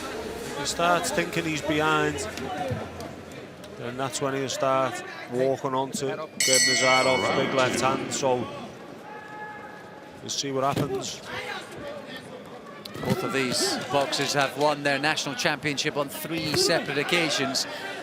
As we start the second round with a big left hand from Masouk. Yeah, he's keeping it very simple. Masouk is just throwing a straight 1-2 down the middle, having success. Much more aggressive from Gabe Nazarov. Holding, holding, step back. Holding. Stop! Hey, don't hold, okay? Box. Counter left from Masouk as Gabe Nazarov lunged in. A little bit reckless in his attacks, Gabe Nazarov. Just needs to edge in with the feet. But there's always something coming from Masouk in the form of that long left hand, so he's a difficult one to deal with. Hey, both trying to land big punches from distance. Good footwork, Masouk. Really good on his feet. Stop! Stop! Step back. Step back. Box.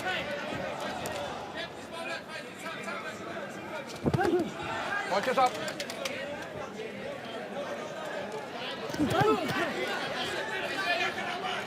Left landed again from Masouk there. Stop! Hey, keep the head up, okay? It's something of a rugged affair, this.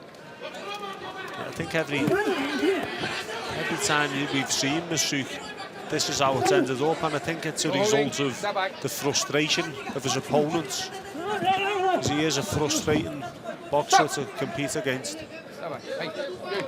Don't hold. There's the Uzbek camp, who've already got one boxer into Thursday's final. According to the scorecards, they had the advantage of getting a second in this one. Final minute. Probably another difficult round to score for the judges. Stop! Hey, hold again. That's it. Okay? Last warning, I think, Yeah, that last from warning. Mickey Gallagher. Good shot from Gabe Nazarov there. Got to be careful now, Masouk, because he's had a good round for me. And he just needs to keep using them feet to get out of range, rather than hold. A couple of left hands landed by the tie. Stop! Step back. Box. Both landing simultaneously. Stop! There's been some scrappy exchanges. It's not always easy to see who's actually landing, if at all. Yeah. So the judges have got their work cut out.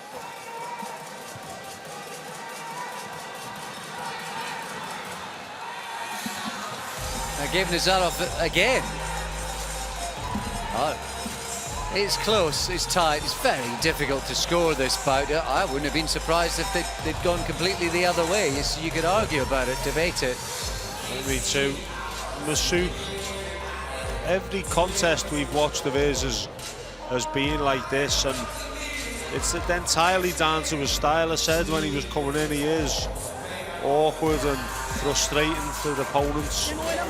But you know, it's about getting the results. It's not about looking great. And he's doing it so far up to now. Hey, hey, lad. Hey, don't hold, okay? Don't hold. Keep your head up. The third and final round. Here we go then, into the third and final round. Fazlidin Gibnazarov of Uzbekistan in a commanding position over Thailand's Wittachai Masouk. He's going to need something special and maybe a big punch.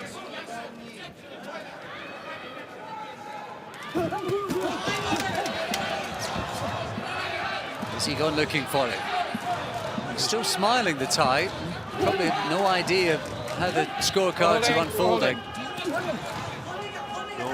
His corner maybe telling him that he's in a good position. I think that's been one of the beauties of the championship so far. Is actually boxers aren't boxing according to what's happening on the scorecards. It looks as though the boxers themselves and the corners are so wrapped up in the moment, they're not actually checking the big screens or aware of how the scorecards are unfolding. I think the only team we've actually seen maybe conferring or keeping an eye on things is the Uzbek team, funnily enough. Yeah. I don't think, from speaking to Kevin Smith yesterday, the Australian coach, I don't think the corners are supposed to know the scoring,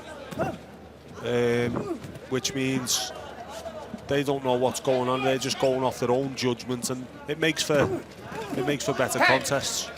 That's probably just as well for all involved, because the bouts have been better for it. No one's sitting back on a lead.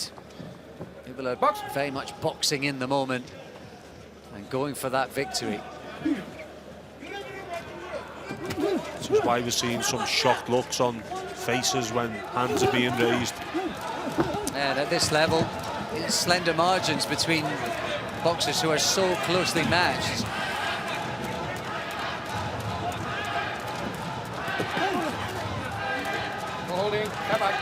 So Masouk's been on the front foot in this round, and again, not much clean landed from either, and he'll feel that by being in the ascendancy that he's doing enough again, I'd imagine.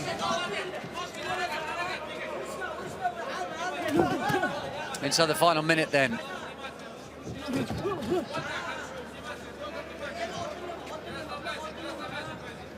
Gibnazarov up for revenge for that defeat that Masouk handed him in the big Asian Confederation Championship earlier on this year. He was comprehensively beaten in that one, and on the scorecards at any rate. Good shots landed by both there. Nice little uppercut from Gibnazarov. Left hand over the top from Masouk. And actually, it's been better movement and boxing from Gibnazarov in this round. Yeah, he can move and box, which is good to see. It's going to be an interesting one between himself and the Russian in the final. Well, the Uzbek team fairly confident that they've won. And you can see smiles all round. I think the drums are about to beat. Quite a few of the Uzbek boxers are aggressive, aren't they? They're punchers. There's quite a few of them. He's actually one off them, but he was boxing in the final round. Yeah, they've got fantastic style, and like we said, the results they've got at this tournament are fantastic. They have had a good tradition over the years of doing well at Olympic Games.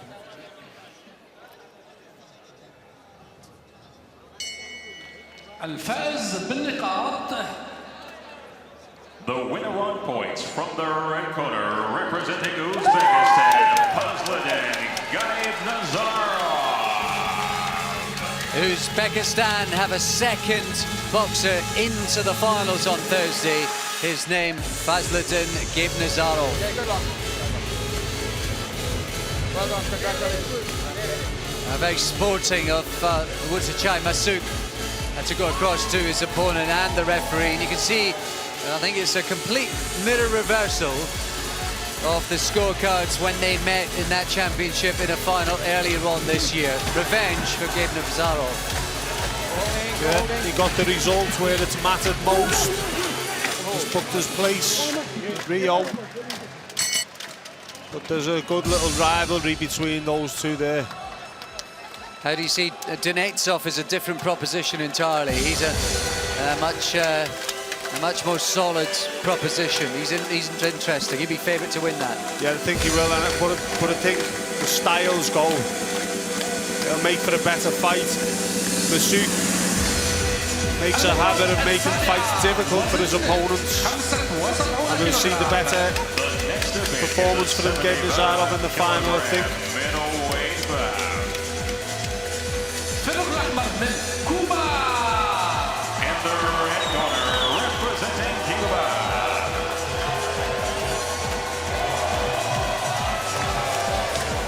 Another Cuban boxer, one of their most talented at middleweight, Arlen Lopez, with a fan-friendly style, a fluidity of movement, skills to burn.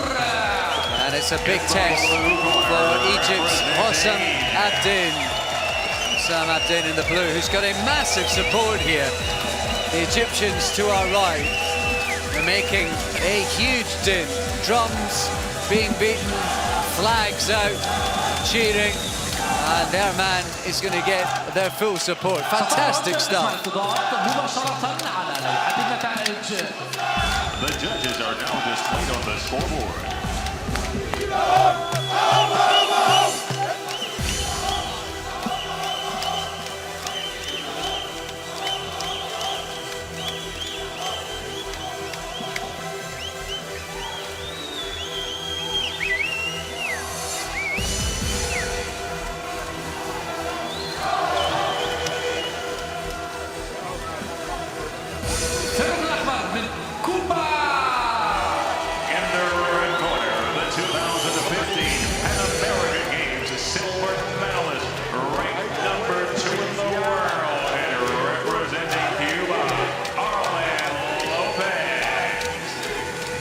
Well, we move up to middleweight, and I've got to say, David, I think this is the boxer, Arlen Lopez, who has been easier on the eye than any other in these championships so far.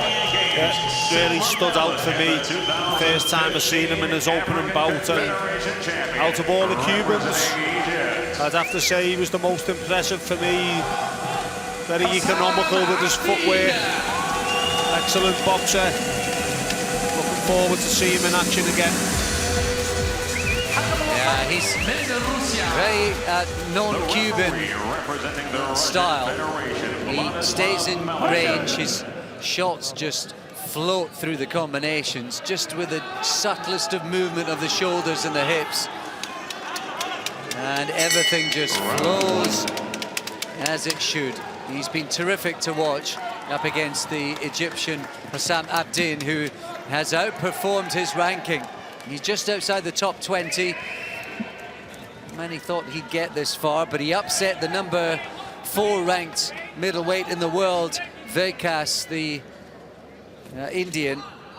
And that was a huge shock in the quarterfinals.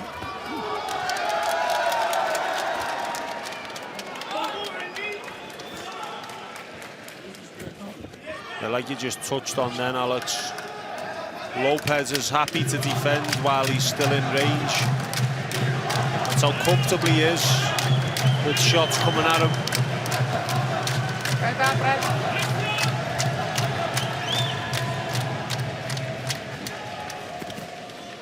He started off southpaw here, Lopez. Don't be surprised if he does switch. He's got good movement, but a different style in front of him tonight.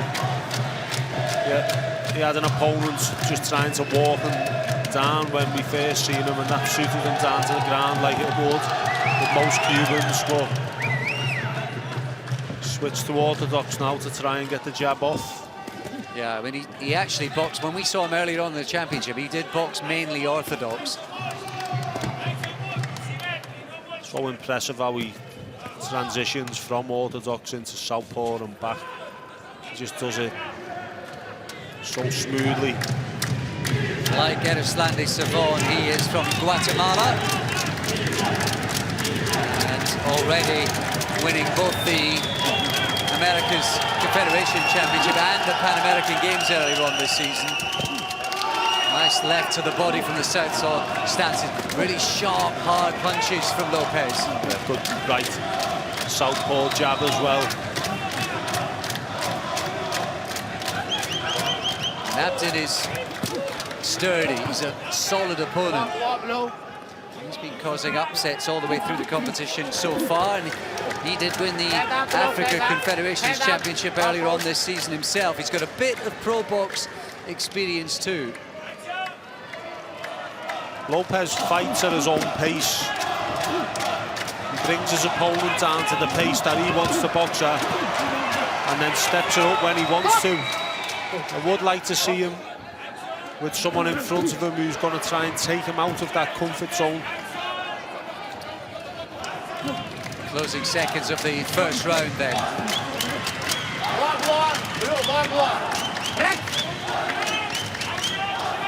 The style of Lopez is one that does afford, or at least give a glimpse of opportunity for opponents, because he's always close to being in range for you, relying on that sort of upper body movement. And he wasn't dominating that round, but there was enough perhaps in it to see him clear on the scorecards. And indeed, Lopez with all three of the judges. Yeah, it wasn't a landslide round for him, but he obviously did win it. And like I said, he seems to go through some of these contests without seemingly without breaking sweat, because he's boxing at his own pace. Might just take Abdin to rush him a little bit and try and take him out of that comfort zone, like I said. But obviously it's easier said than done against such a sharp counter-puncher. That's a fourth World Championship for the 24-year-old Hassan Abdin. Never been beyond the second round previously. Here he is in a World Championship semi-final against the #1 seed, Marlon Lopez from Cuba. So well balanced, the Cuban.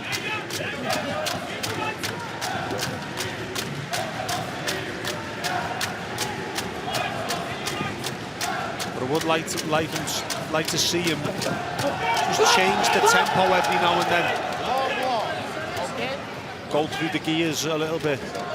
See a bit of marking under the right eye on the cheekbone of Abdin. He brought that into the semi-final, courtesy of one or two struggles on the way through. It's a bit better from the Cuban, maybe just trying to speed up the process. Yeah, that's what we want to see. That's better. Lovely big left too, because Abdin comes back with a couple of body shots. Good response from Abdin, but caught for the right hand then as he was on the ropes. And Lopez has got experience of fighting European and African fighters, and Asian too. He actually won a tournament out of Marrakesh last year, and he also went to China to win a tournament in 2014 as well. And that's, I think, been part of his education. Much travelled, and he is stepping it up a little bit more in this round.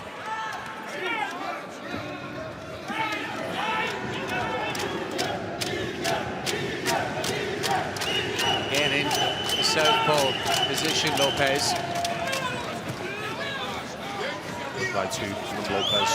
You can see why he was so effective in the WSB. He won 7 of his 9 events. He did lose in the final in the recent series, but he's quite economical with his work. You could see how he'd have no problem with a longer format. Yeah, he doesn't jump around the ring or skip around the ring like some Cubans do on the feet. He just takes little steps. I tell you, the support for Abdin has been absolutely fantastic. The Egyptians have been stamping their feet, beating the drum right from the first bell.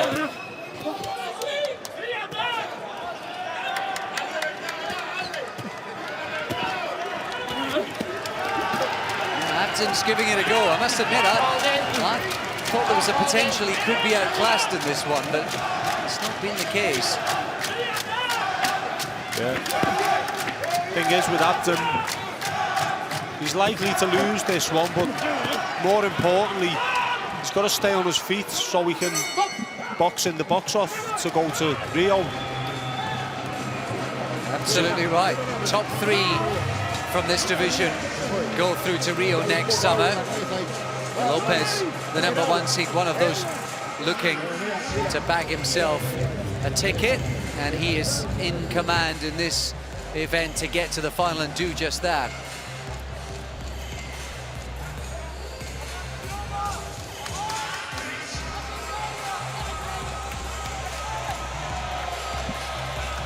You can see that Lopez has got the style that lends itself to pro box, WSB, or maybe the pro ranks further down the line. Yeah, and I get the feeling he's one of these Cubans who I did mention earlier in the week who will step up accordingly, according to the opponent in front of him.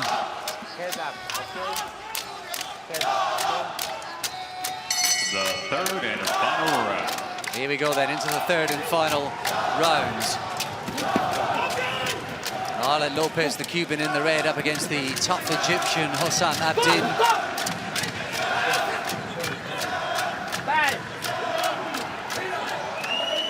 Missing a gum shield, yeah, they're just going to clean the gum shield.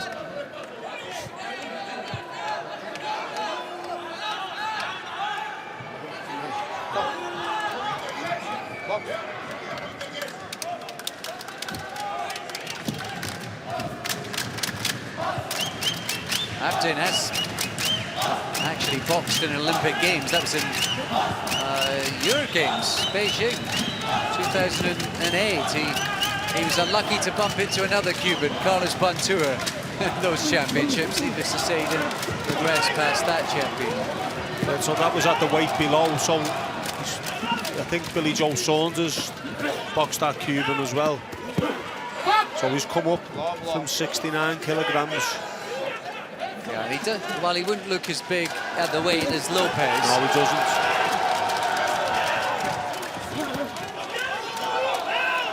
Lopez looks like he's got the size and the physique to progress if he wanted to beyond 75 kilograms.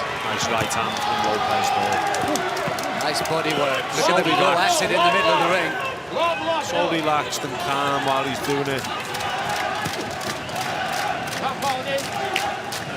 He's just starting to turn up the heat on Abdin.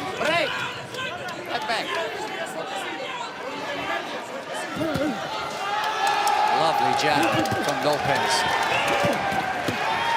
He was just given a smack round the back of the head by his corner when he went out for the start of this round. I wonder if they were trying to G him up. He is pretty laid back. You may want to see him go through the gears like we do. And that's exactly what he's doing with a minute to go.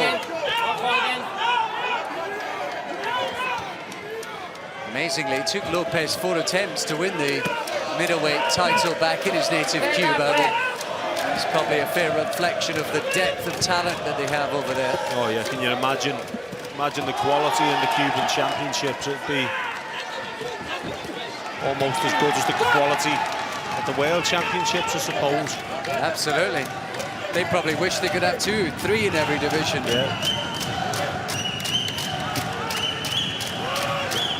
Putting his shots together nicely in this round, the Cuban.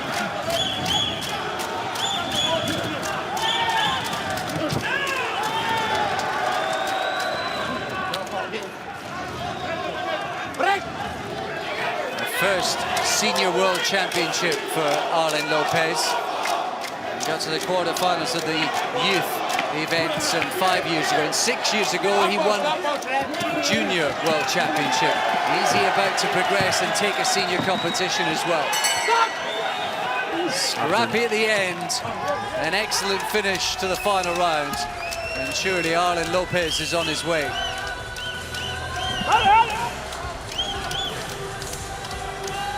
Abden, give himself credit there. He put up a good battle, firing back well at the end off the ropes. Gave it everything, and he'll still get that other opportunity. He's got the bronze medal, but he's still going to get the opportunity to qualify for Rio, become a two-time Olympian.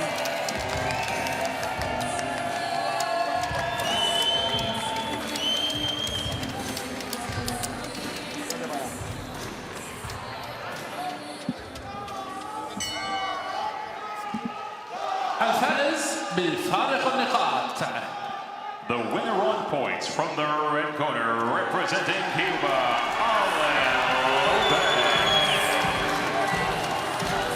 The #1 seed at middleweight, Arlen Lopez, remains the #1 man to beat in this division, and he's in Thursday's final.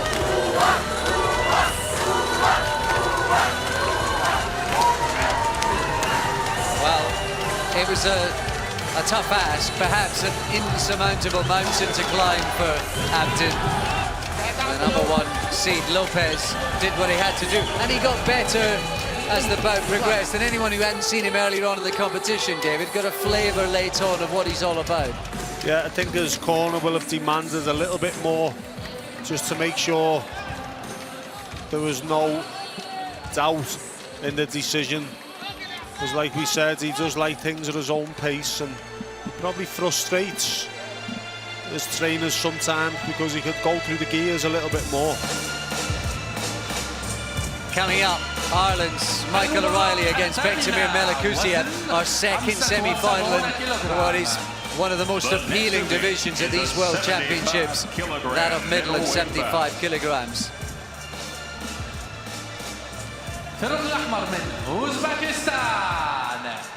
Representing Uzbekistan, the 19-year-old starlet and young sensation Bektemir Melikuziev, who announced himself on the world stage with a first-round knockout in the opening stanza of these championships. He's got better and better. He's taken scalp after scalp, and he is a tough task for Ireland's Michael O'Reilly to try and solve. O'Reilly has already been beaten by Melikuziev this year, but the way he's boxed in these championships so far, and the way he beat the former world champion Alam Kanuli in the previous round in the quarterfinals, David, that sort of style and that sort of form gives him a massive chance here. Yeah, he's got a real chance here. Michael O'Reilly, he backpedals around the ring and makes his opponents miss. Another Irish boxer with good footwork, and he's got a habit of nicking the rounds. So that's what he's going to be looking to do against Melikuziev, who's obviously going to be the aggressor. Gold medalist and the reigning Asian Confederation champion, representing Uzbekistan, Bektemir Melikuziev.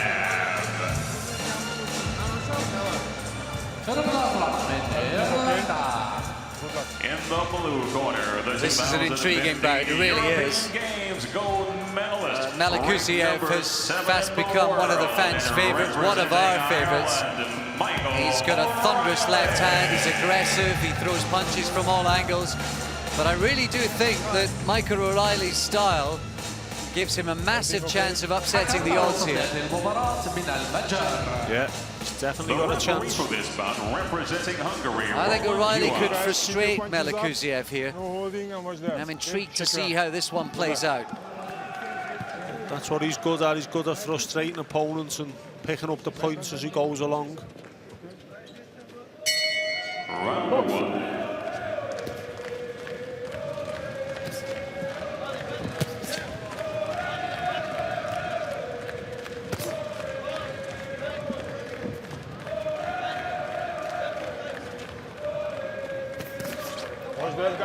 A little short, fast counter punch there from O'Reilly.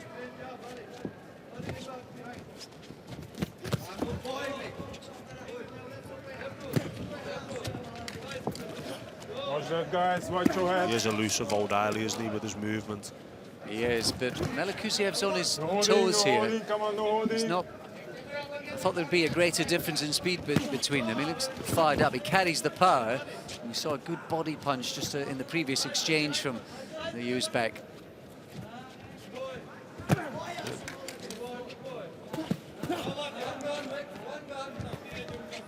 Couple of scuffing punches there from Melakuziev. And there's a big left hand. Good effort of a right uppercut from O'Reilly just as that shot landed. No holding, no holding, come on. Melakuziev has good footwork, getting out of range as well, because he's making O'Reilly fall in. So he's not just about going forward. See there, just stepped away. Nice footwork. And a feint from Melakuziev as well. That was clever. Counter puncher like O'Reilly trying to tempt him in. Stop. And that's when he needs to let his shots go out at O'Reilly. Just that was an opportunity then, but Melakuziev was quick in and out. There's constant pressure, intimidation from Melakuziev. Head up, watch your head, move. Yeah, and that can be a telling factor on your energy levels in the contest. Someone constantly threatening in front of you, you just can't switch off. It's a lovely body shot there from Melakuziev, and you saw in that other shot with the big left hand, he really does turn the knuckle over into his punch. I think that's why he's such a hard puncher, as we saw with that one-punch body shot knockout earlier in the competition. Yeah, it's similar to how Golovkin throws his punches, isn't it? And he obviously carries power in them shots. Good body shot there from Melakuziev. Watch your head, right? Come on. Melakuziev has judged the distance well here. Riley hasn't quite been able to counter punch and make him miss like he did Alam Kanuli in the previous round. Watch the head, guys. Watch your head up. Shot by Melakuziev there. What's impressed me more about Melakuziev in this one is his ability to step away out of range and make O'Reilly miss, who you would have thought had the quicker feet. Yeah, that was smart stuff from Melakuziev. It was intelligent pressure up against a fast, accurate counter punch, and O'Reilly could hardly land. Two judges in that round to Melakuziev, one to O'Reilly, interestingly. And the Irish fans in full voice.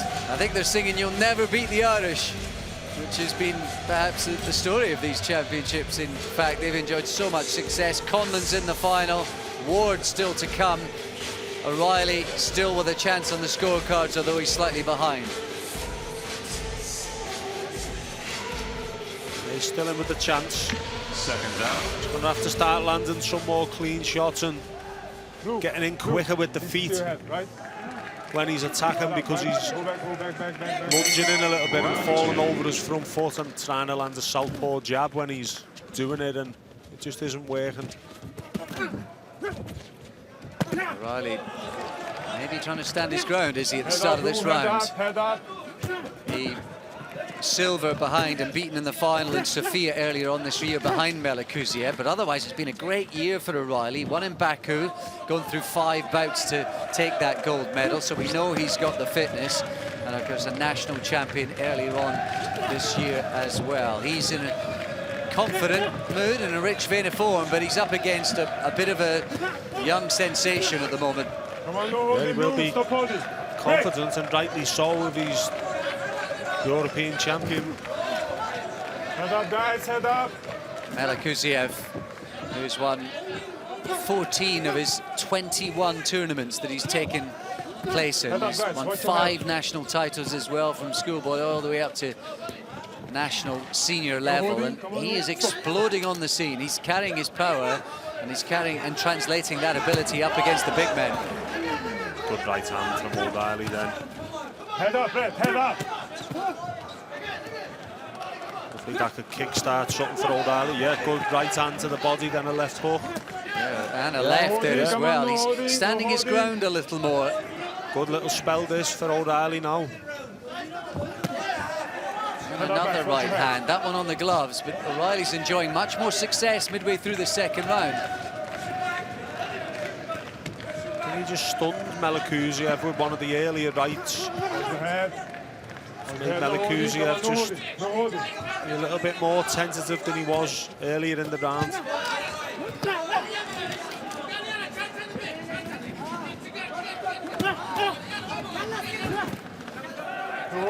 Looks really heavy-handed, Melikuziev. Doesn't seem to be putting much effort into the punches, but they sound and look like they're really heavy. Watch that, guys. Good shots by O'Reilly there. A great bolo right to the stomach and a left hook, and he just circles off and skipped away. This is terrific character from the Irishman. He was being outboxed and outfought in the first round. He's changed his tactics and he's come back with some big shots of his own to work his way back into this bout.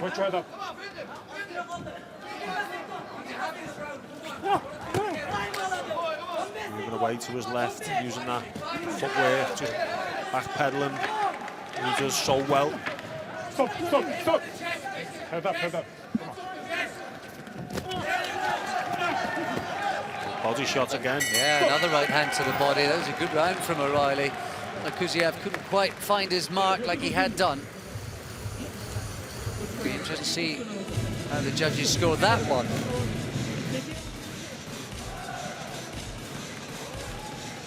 So, O'Reilly's in front on one of the scorecards and Melikuziev clear and in front on the other two.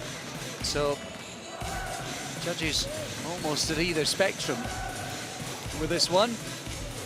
Bit unlucky, that one, for Michael O'Reilly. Melikuziev started the round well.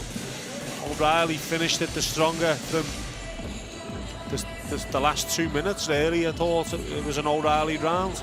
I must admit, I half expected us we'd be going into a really close decider with everything level on the scorecards, but Melikuziev is in front, and with two Uzbek boxers already in Thursday's final, Melikuziev a hot favourite to make it a third, unless Michael O'Reilly can do something special.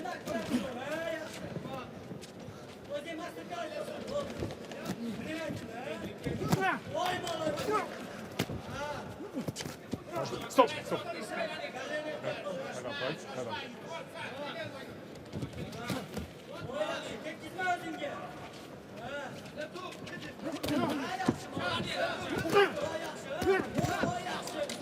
Both trading shots in the middle of the ring. Not so much movement in and out of distance in this round. No holding, come on, no holding, no holding. Both boxers will be wary. O'Reilly landing that right hand as Melikuziev advances. That's one of the best shots of the fight for O'Reilly. And this is high quality boxing. When you see Melikuziev almost dominate and pressure in the first round, then O'Reilly find an answer in the second. When you have to change tactics, respond to your opponent, that's high-class boxing at the very highest level. Oh yeah, definitely. And that's what it's all about, being able to alter your game plan as and when during the contest. The best boxers can do that so well. Well, Michael O'Reilly's already bettered his previous best effort in a World Championship youth tournament. That was 5 years ago when he got to the quarterfinals. Here he is in a semi and giving it everything against a talented young Uzbek. He's got a difficult style to deal with, O'Reilly. He's a switch hitter.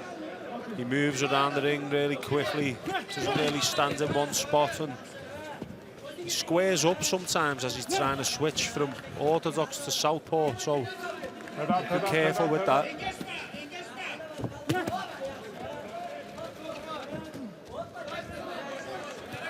Inside the final minute.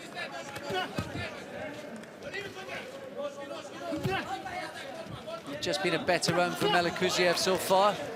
Yeah, and he's just landed a great left-right combination which snapped the head back of O'Reilly, and the judges will have taken note of that one.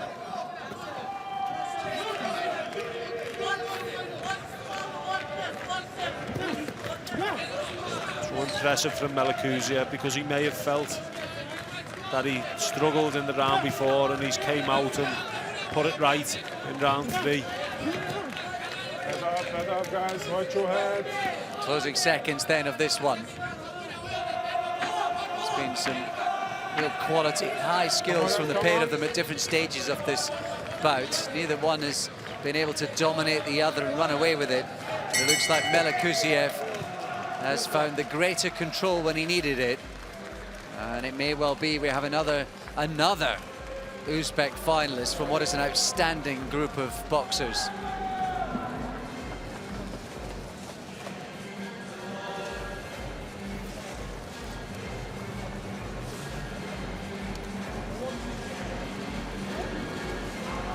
Some of the slow motion moments.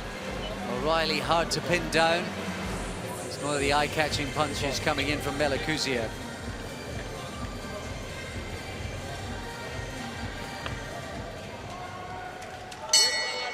الفائز بفرق نقاط لهذه المباراة.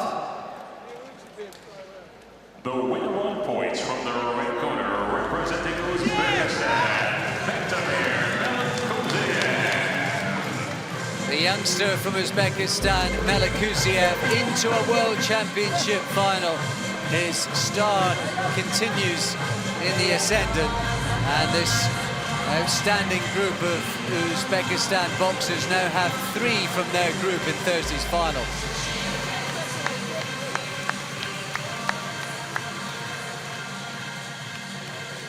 Excellent performance in the end. It was a tight bout. I think it could have gone either way in the second round. O'Reilly might have been on level terms. I think Melakuziev just did enough in the final round to emerge on top in a tight round. Yeah, it was a tight one.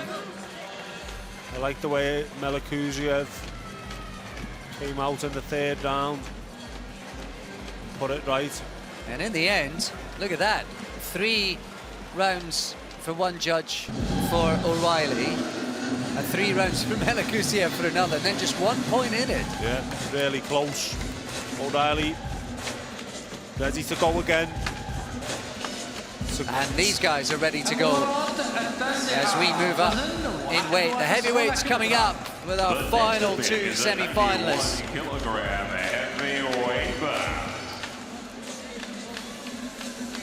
الفريق الأحمر من كوبا.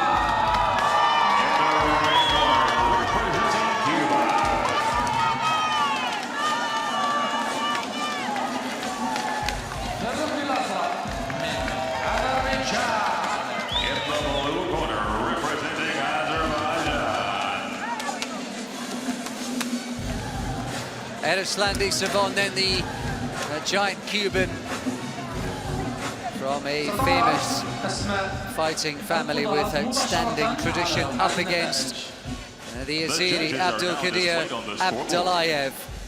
And this is another interesting bout between these 2 pair of giants, as you see their route to the final. Tashenko, by the way, and Manikian in the other semi-final. Well, Savon had to overcome a head clash in the previous bout. Talented big man, he's got a good jab, he does everything well. Yeah, he is. He's a smart boxer, Savon. Uses his boxing brain to good effect. Good mover. Typical Cuban heavyweight with a good jab. And that big man, unbeaten in the last 2 series of the WSB. It's a rematch of the 2014 final between Eroslandi Savon and Abdulkadir Abdullayev. And it was Savon who came out on top in that final 2 years ago. Who wins this one, though, to get to a World Championship final is the question now. No holding, no low blows. Listen to my commands. Good luck to both.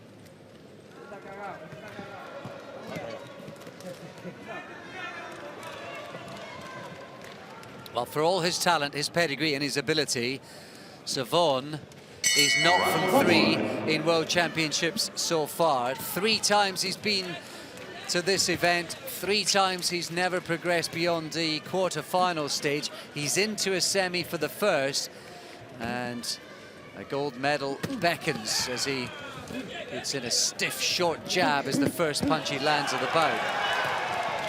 Great way of putting his combination, his punches together there. Savon, 1-2 left hook to the body, followed by coming upstairs with that same left hook. Put it together really well. It's possible that Abdullayev is a stronger, heavier-handed boxer than the one that Savon met in the WSB final 2 years ago.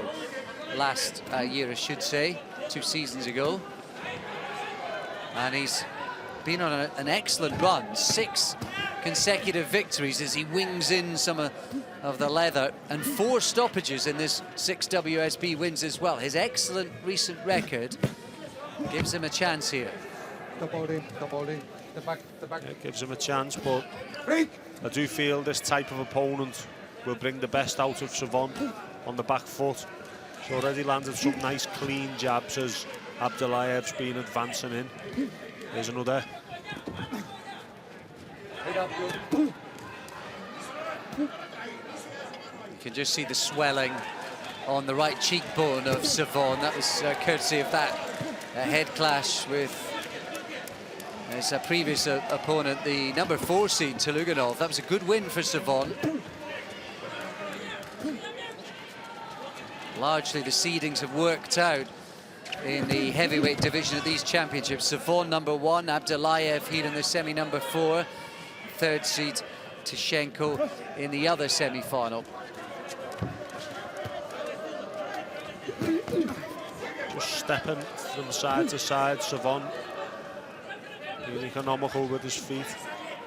Big man doesn't want to be bouncing around too much. Save his energy in those legs and keep getting those clean shots off, which he's putting together so well. Get up, Red.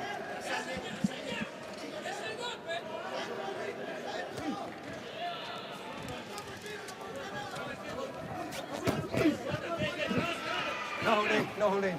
Stop holding. Right.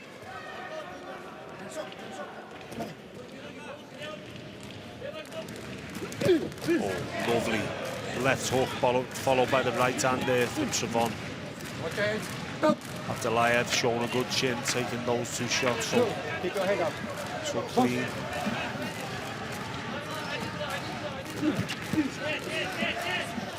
Right hand though from Abdullayev as the round finished. He definitely felt that one, Savon.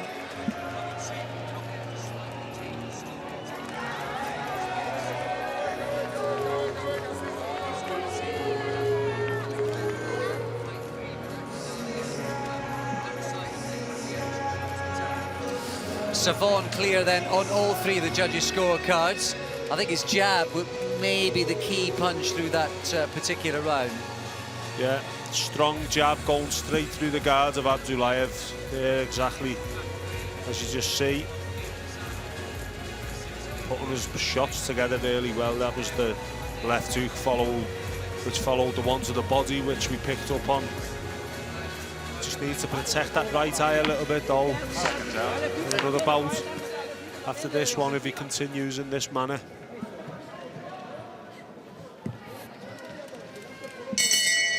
Round 2.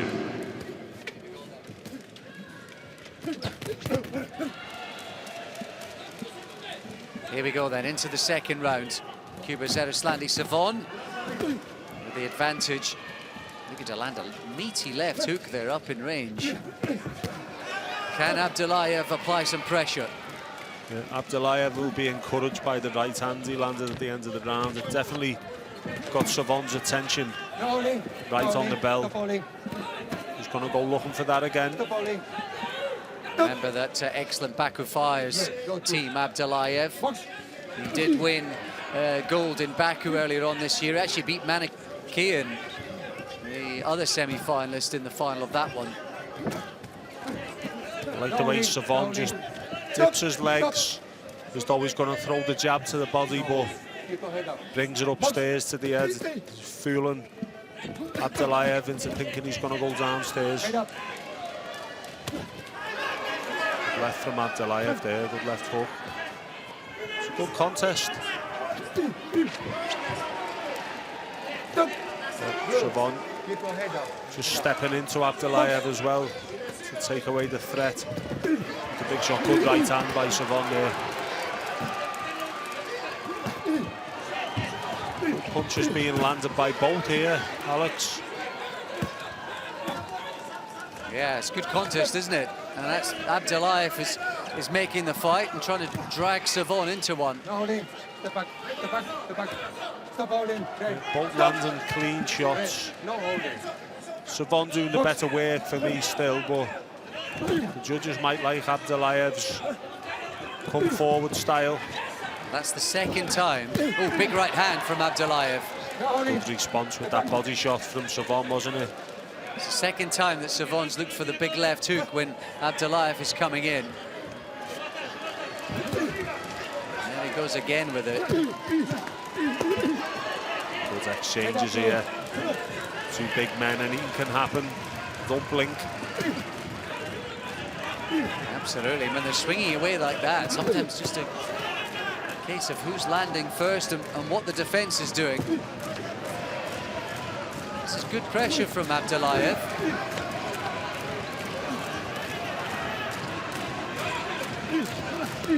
Watch your head. Watch your head. Head up. No holding. No holding. Good end to the round, Abdullayev pushing on. Savon starting to feel the pace a little bit, understandably. Some good shots landed by both. That jab could be the key though. Good right hand from Abdullayev there. Excellent effort from Abdullayev. Will he get any reward on the scorecards?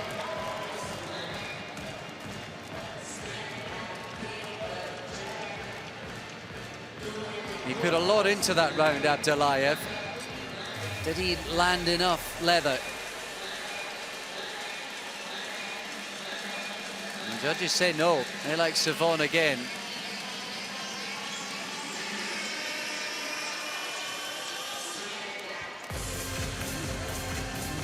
It's a real clash between artistry and industry. There's that jab that I seen earlier where just bending the knees, Savon coming low and bringing the jab up. Went right through the guard of Abdullayev. It's a good shot.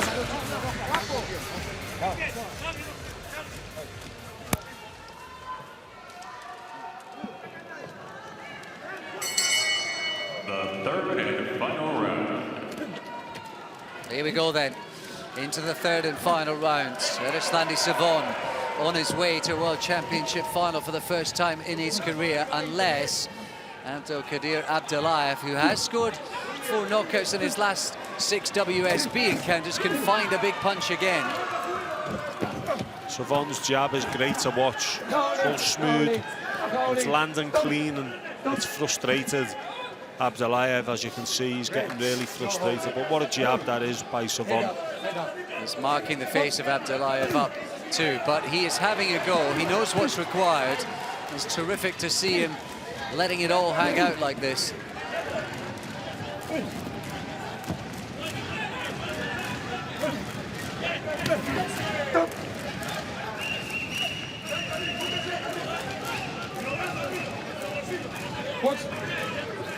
Great work from Savon, left hook to the body, then the head, and counter right as well. He's really putting a show on in this last round. Accurate from Savon, and he's relatively comfortable under the pressure. He's happy to accept it, try and avoid the punches, come back with his own. Yeah, nice and calm. Head up. Head up. Box.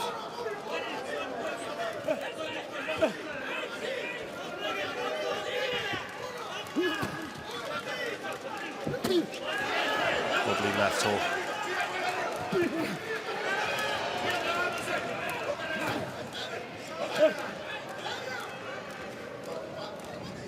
Just over a minute to go then. Some real quality in this round from Savon. Maybe Abdullayev is just starting to blow a little heavier. Maybe that's allowing the Cuban a bit more space to time.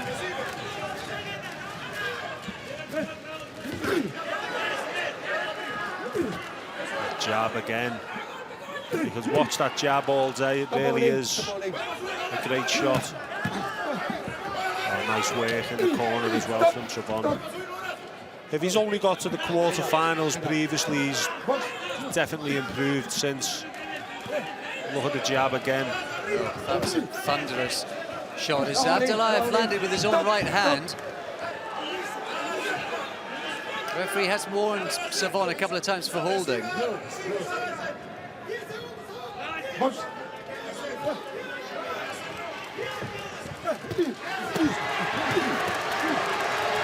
Lovely again from Savon. Been a joy to watch this performance from him. Just needs to keep his hands up. You hear that final bell. He was in the final.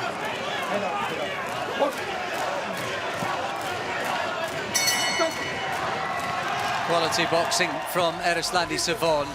And try as he might, Abdulkadir Abdullayev just couldn't get to him, couldn't close the gap, couldn't get out the way of that left-hand jab. And Savon on his way to a World Championship final for the first time in his career. His legend of a cousin, Felix Savon, of course, won 3 Olympic medals, but he won 6 out of 7 World Championship medals as well. He did get a silver, but 6 World Championship golds in the family already. Is there another one beckoning for Eruslandi Savon? The winner on points from the red corner, representing Cuba,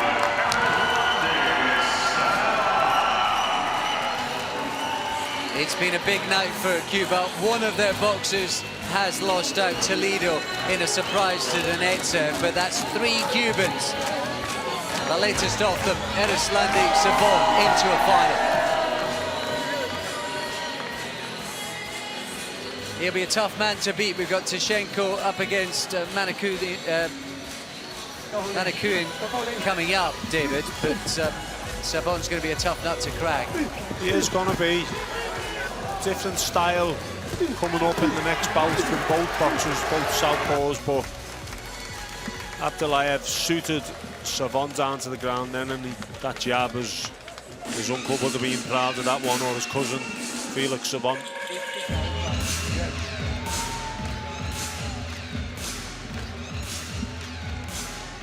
Here we go then with our final bout of the evening on semi-final Sunday, and it's Evgeny Tishenko up against Gevorg Manukyan, the Ukrainian. Maybe a little fortunate to beat number 2 seed Levitt in the previous round.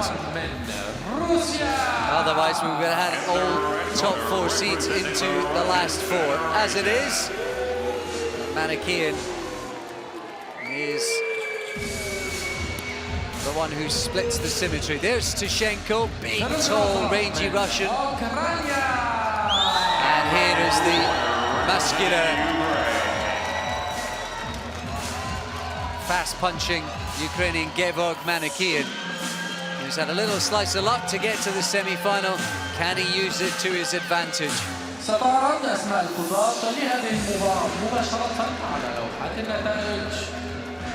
The judges are now displayed on the scoreboard. Looking forward to this this one against 2 relative youngsters. The 24-year-old Tishenko up against the 22-year-old Manukyan, who's had a little taste of WSB action with 1 win from 1 bout. Already a medalist this summer at Baku. In the red corner, the reigning European Confederation champion, ranked number 1 in the world, and representing the Russian Federation, Evgeny Tishenko.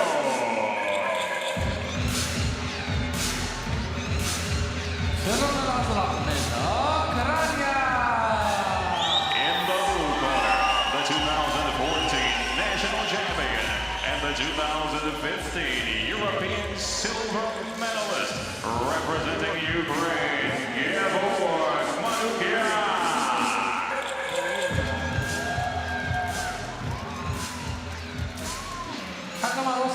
Here we go then, Tashenko versus Manikian, our final bout of the evening. Representing Argentina, Gerardo Hogan. Manikian, the only remaining Ukrainian boxer of the 9 that entered in these championships.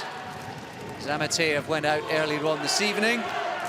Manikian will be second favourite in this one against the higher-ranked Tashenko. They have met once before in 2012 in Russia, and it was Tashenko who came out on top in that one.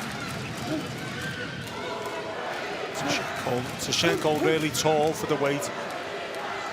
Manikian struggled a little bit yesterday.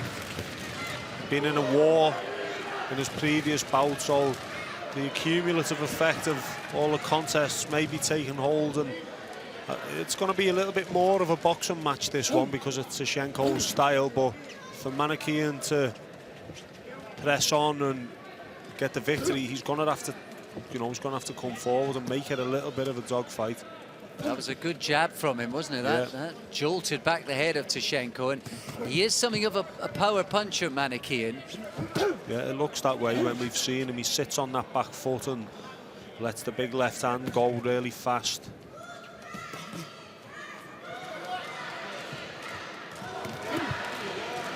This is where he needs Tashenko to be, but he needs to work while he's there.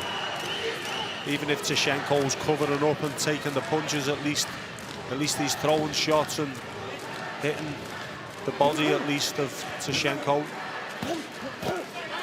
Good work from the Russian though.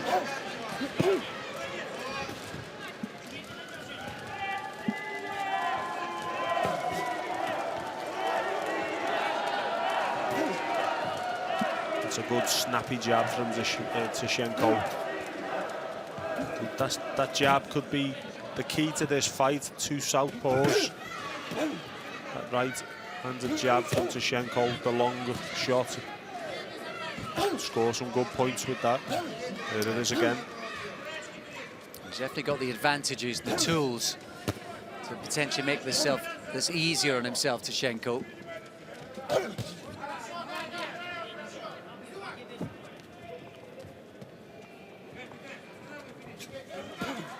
Beat Jakubowski, the Pole, in the European Championship final. That's a lovely shot from Manikian up close.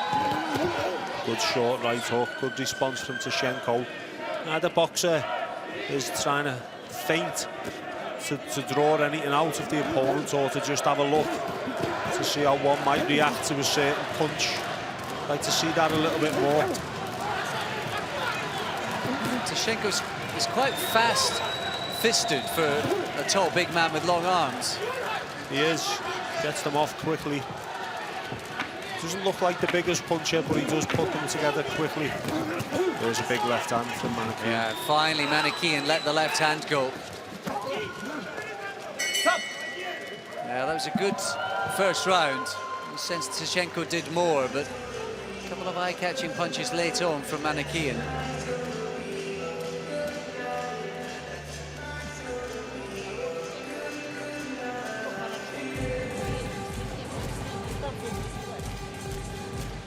And the judges like the work of Yevgeny Tashenko, the Russian.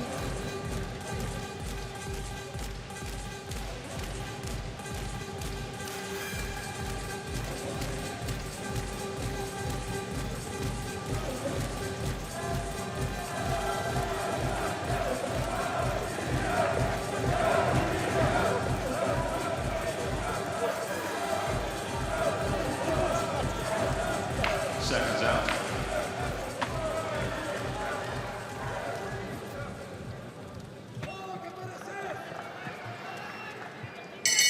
Round 2.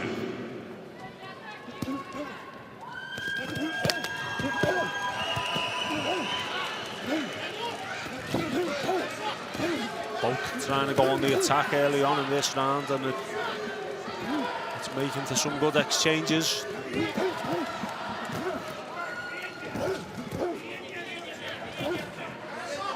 Good to see Tashenko come on the front foot towards Manikian, who's the bigger puncher. Just needs to be switched on the way in. Left hand there. considering when they are standing off each other and trying to box, neither boxer is trying to trigger the other with feints or a bit of head movement. This round it's more action though and more exchanges than the standing off.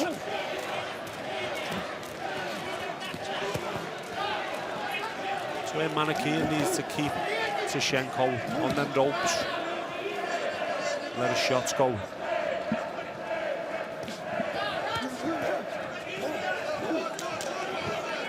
Manakian needs to get inside. And then he walks onto a clubbing right hand from Tishenko. And a good burst on the WSB scene himself, Tishenko, where he's won 5 out of 6. He lost to the Ecuadorian Castillo. Otherwise, all winning bouts for him, and 6 of his last 8 in total. Nice left hand. He's got a good punch output, the Russian. He has, for a big man. He's fit, isn't he? He's throwing plenty of leather. Good shots landed by both, more so Manakian. Tishenko moved into a big left as he moved to his right. Took it well.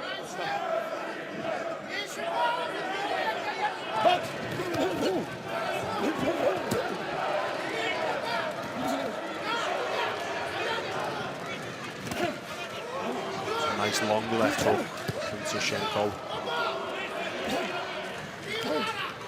Getting that jab working well, like I said, and that could be the key.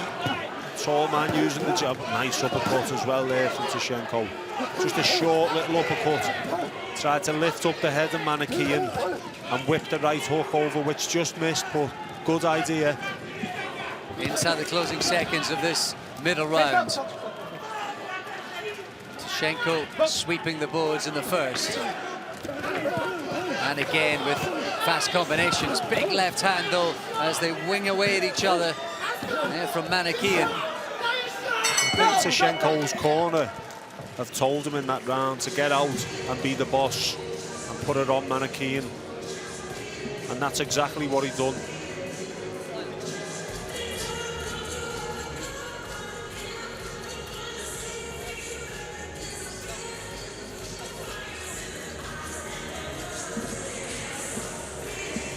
Yeah.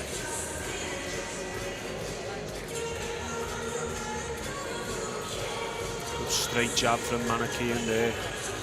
It obviously is possible for the shorter man to land a jab, but it takes a little bit of head movement and quick feet to get into range and back out, and hasn't shown enough of that tonight, Manakian. And Tishenko used his height really well.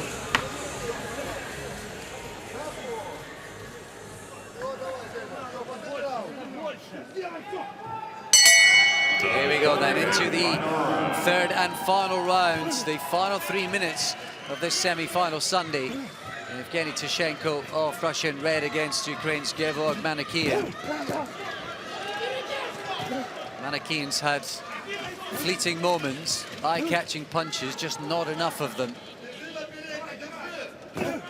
Most of them, and the flurries and the combinations have come from Tishenko. He's living up to his seeding and indeed his high world ranking here. Tishenko's used his advantage as well. He's just been caught by a big left hand there though. And I'm sure I've seen his legs wobble. That was a huge punch. His gum shield came out and that saved. Or was it Manakian's gum shield? Yeah, that was an immediate stop and break in the action, which Manakian probably could have done without. Yeah.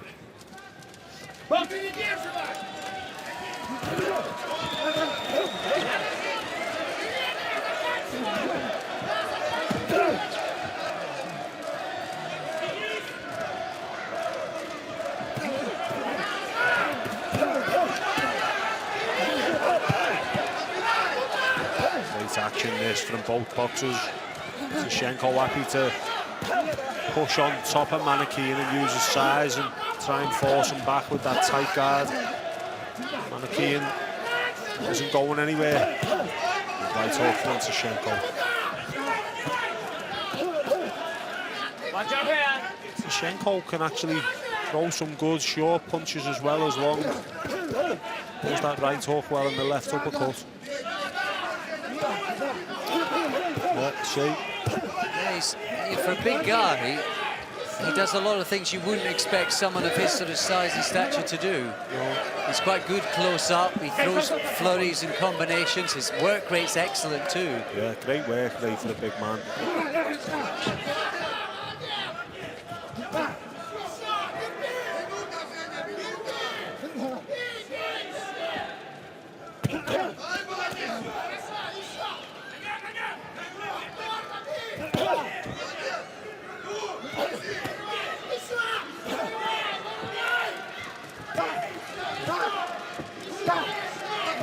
Keane absolutely non-stop work in the last 10 seconds, trying to hold Shenko against the ropes, and it's a matter of desperation now. I think he realises about slipping away from him. Well, Shenko was in control of the scorecards after the first couple of rounds. And it may well be his picture in the papers back home in Russia tomorrow morning. Yeah, it's been a good performance this from Shenko. Box to orders. Definitely came out in that second round with intentions of taking charge. Manikian's shown great resolve and fired back well in the third round. Great end to the fight, that brilliant action, toe to toe. Excellent effort that from Manikian, but it wasn't enough. And that was quite impressive from Evgeny Tishenko.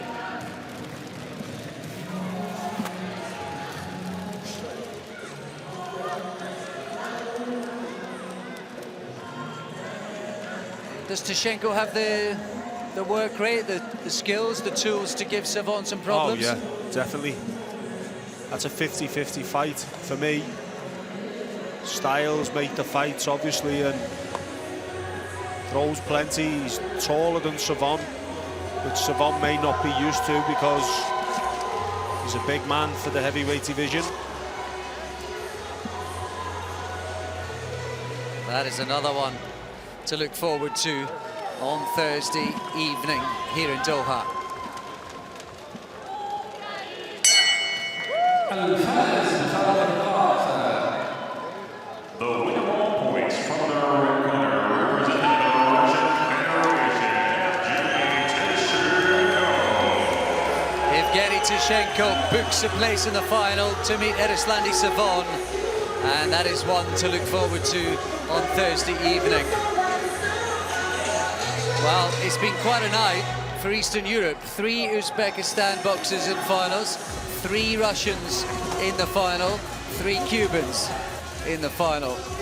Michael Conlon of Ireland, the one who splits the domination of those nations. Yeah, we're only halfway through the semi-finals, and brilliant that Conlon's made the final. But yeah, it's typical really of these world championships and the major tournaments. The strongest countries, they perform year on year, and they produce the goods year after year, so it's no surprise really. Who was the star of the show tonight? There was so many good performances, wasn't there? It was difficult to say. I thought maybe little Argelagos, the Cuban. Yeah, Argelagos terrific in the light flyweight really division. well against Samatayev. Yeah, he did. And worth mentioning, Conlon got a great win against Asenau. Could well be Ireland's first ever world champion on Thursday. Well, there's more to come before then, and now rejoin us again tomorrow evening, 7 o'clock Doha time, when we bring you 10 more bouts through the divisions with final places up for grabs. We look forward to that. Rejoin us then. From all the team, it's bye for now. 3 boxers through to the finals, including middleweight world number 2 Arlen Lopez. Our second day of semifinal action on tomorrow will be huge.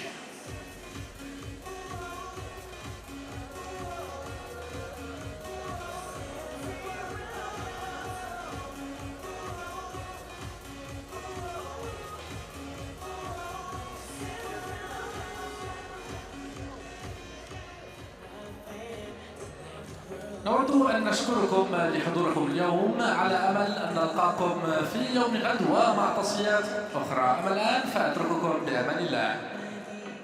AIBA in the World Boxing Championships Doha 2015 would like to thank you for attending this session. Tickets are still available for tomorrow. Ladies and gentlemen, have a beautiful evening and please drive safely. Good night, everyone.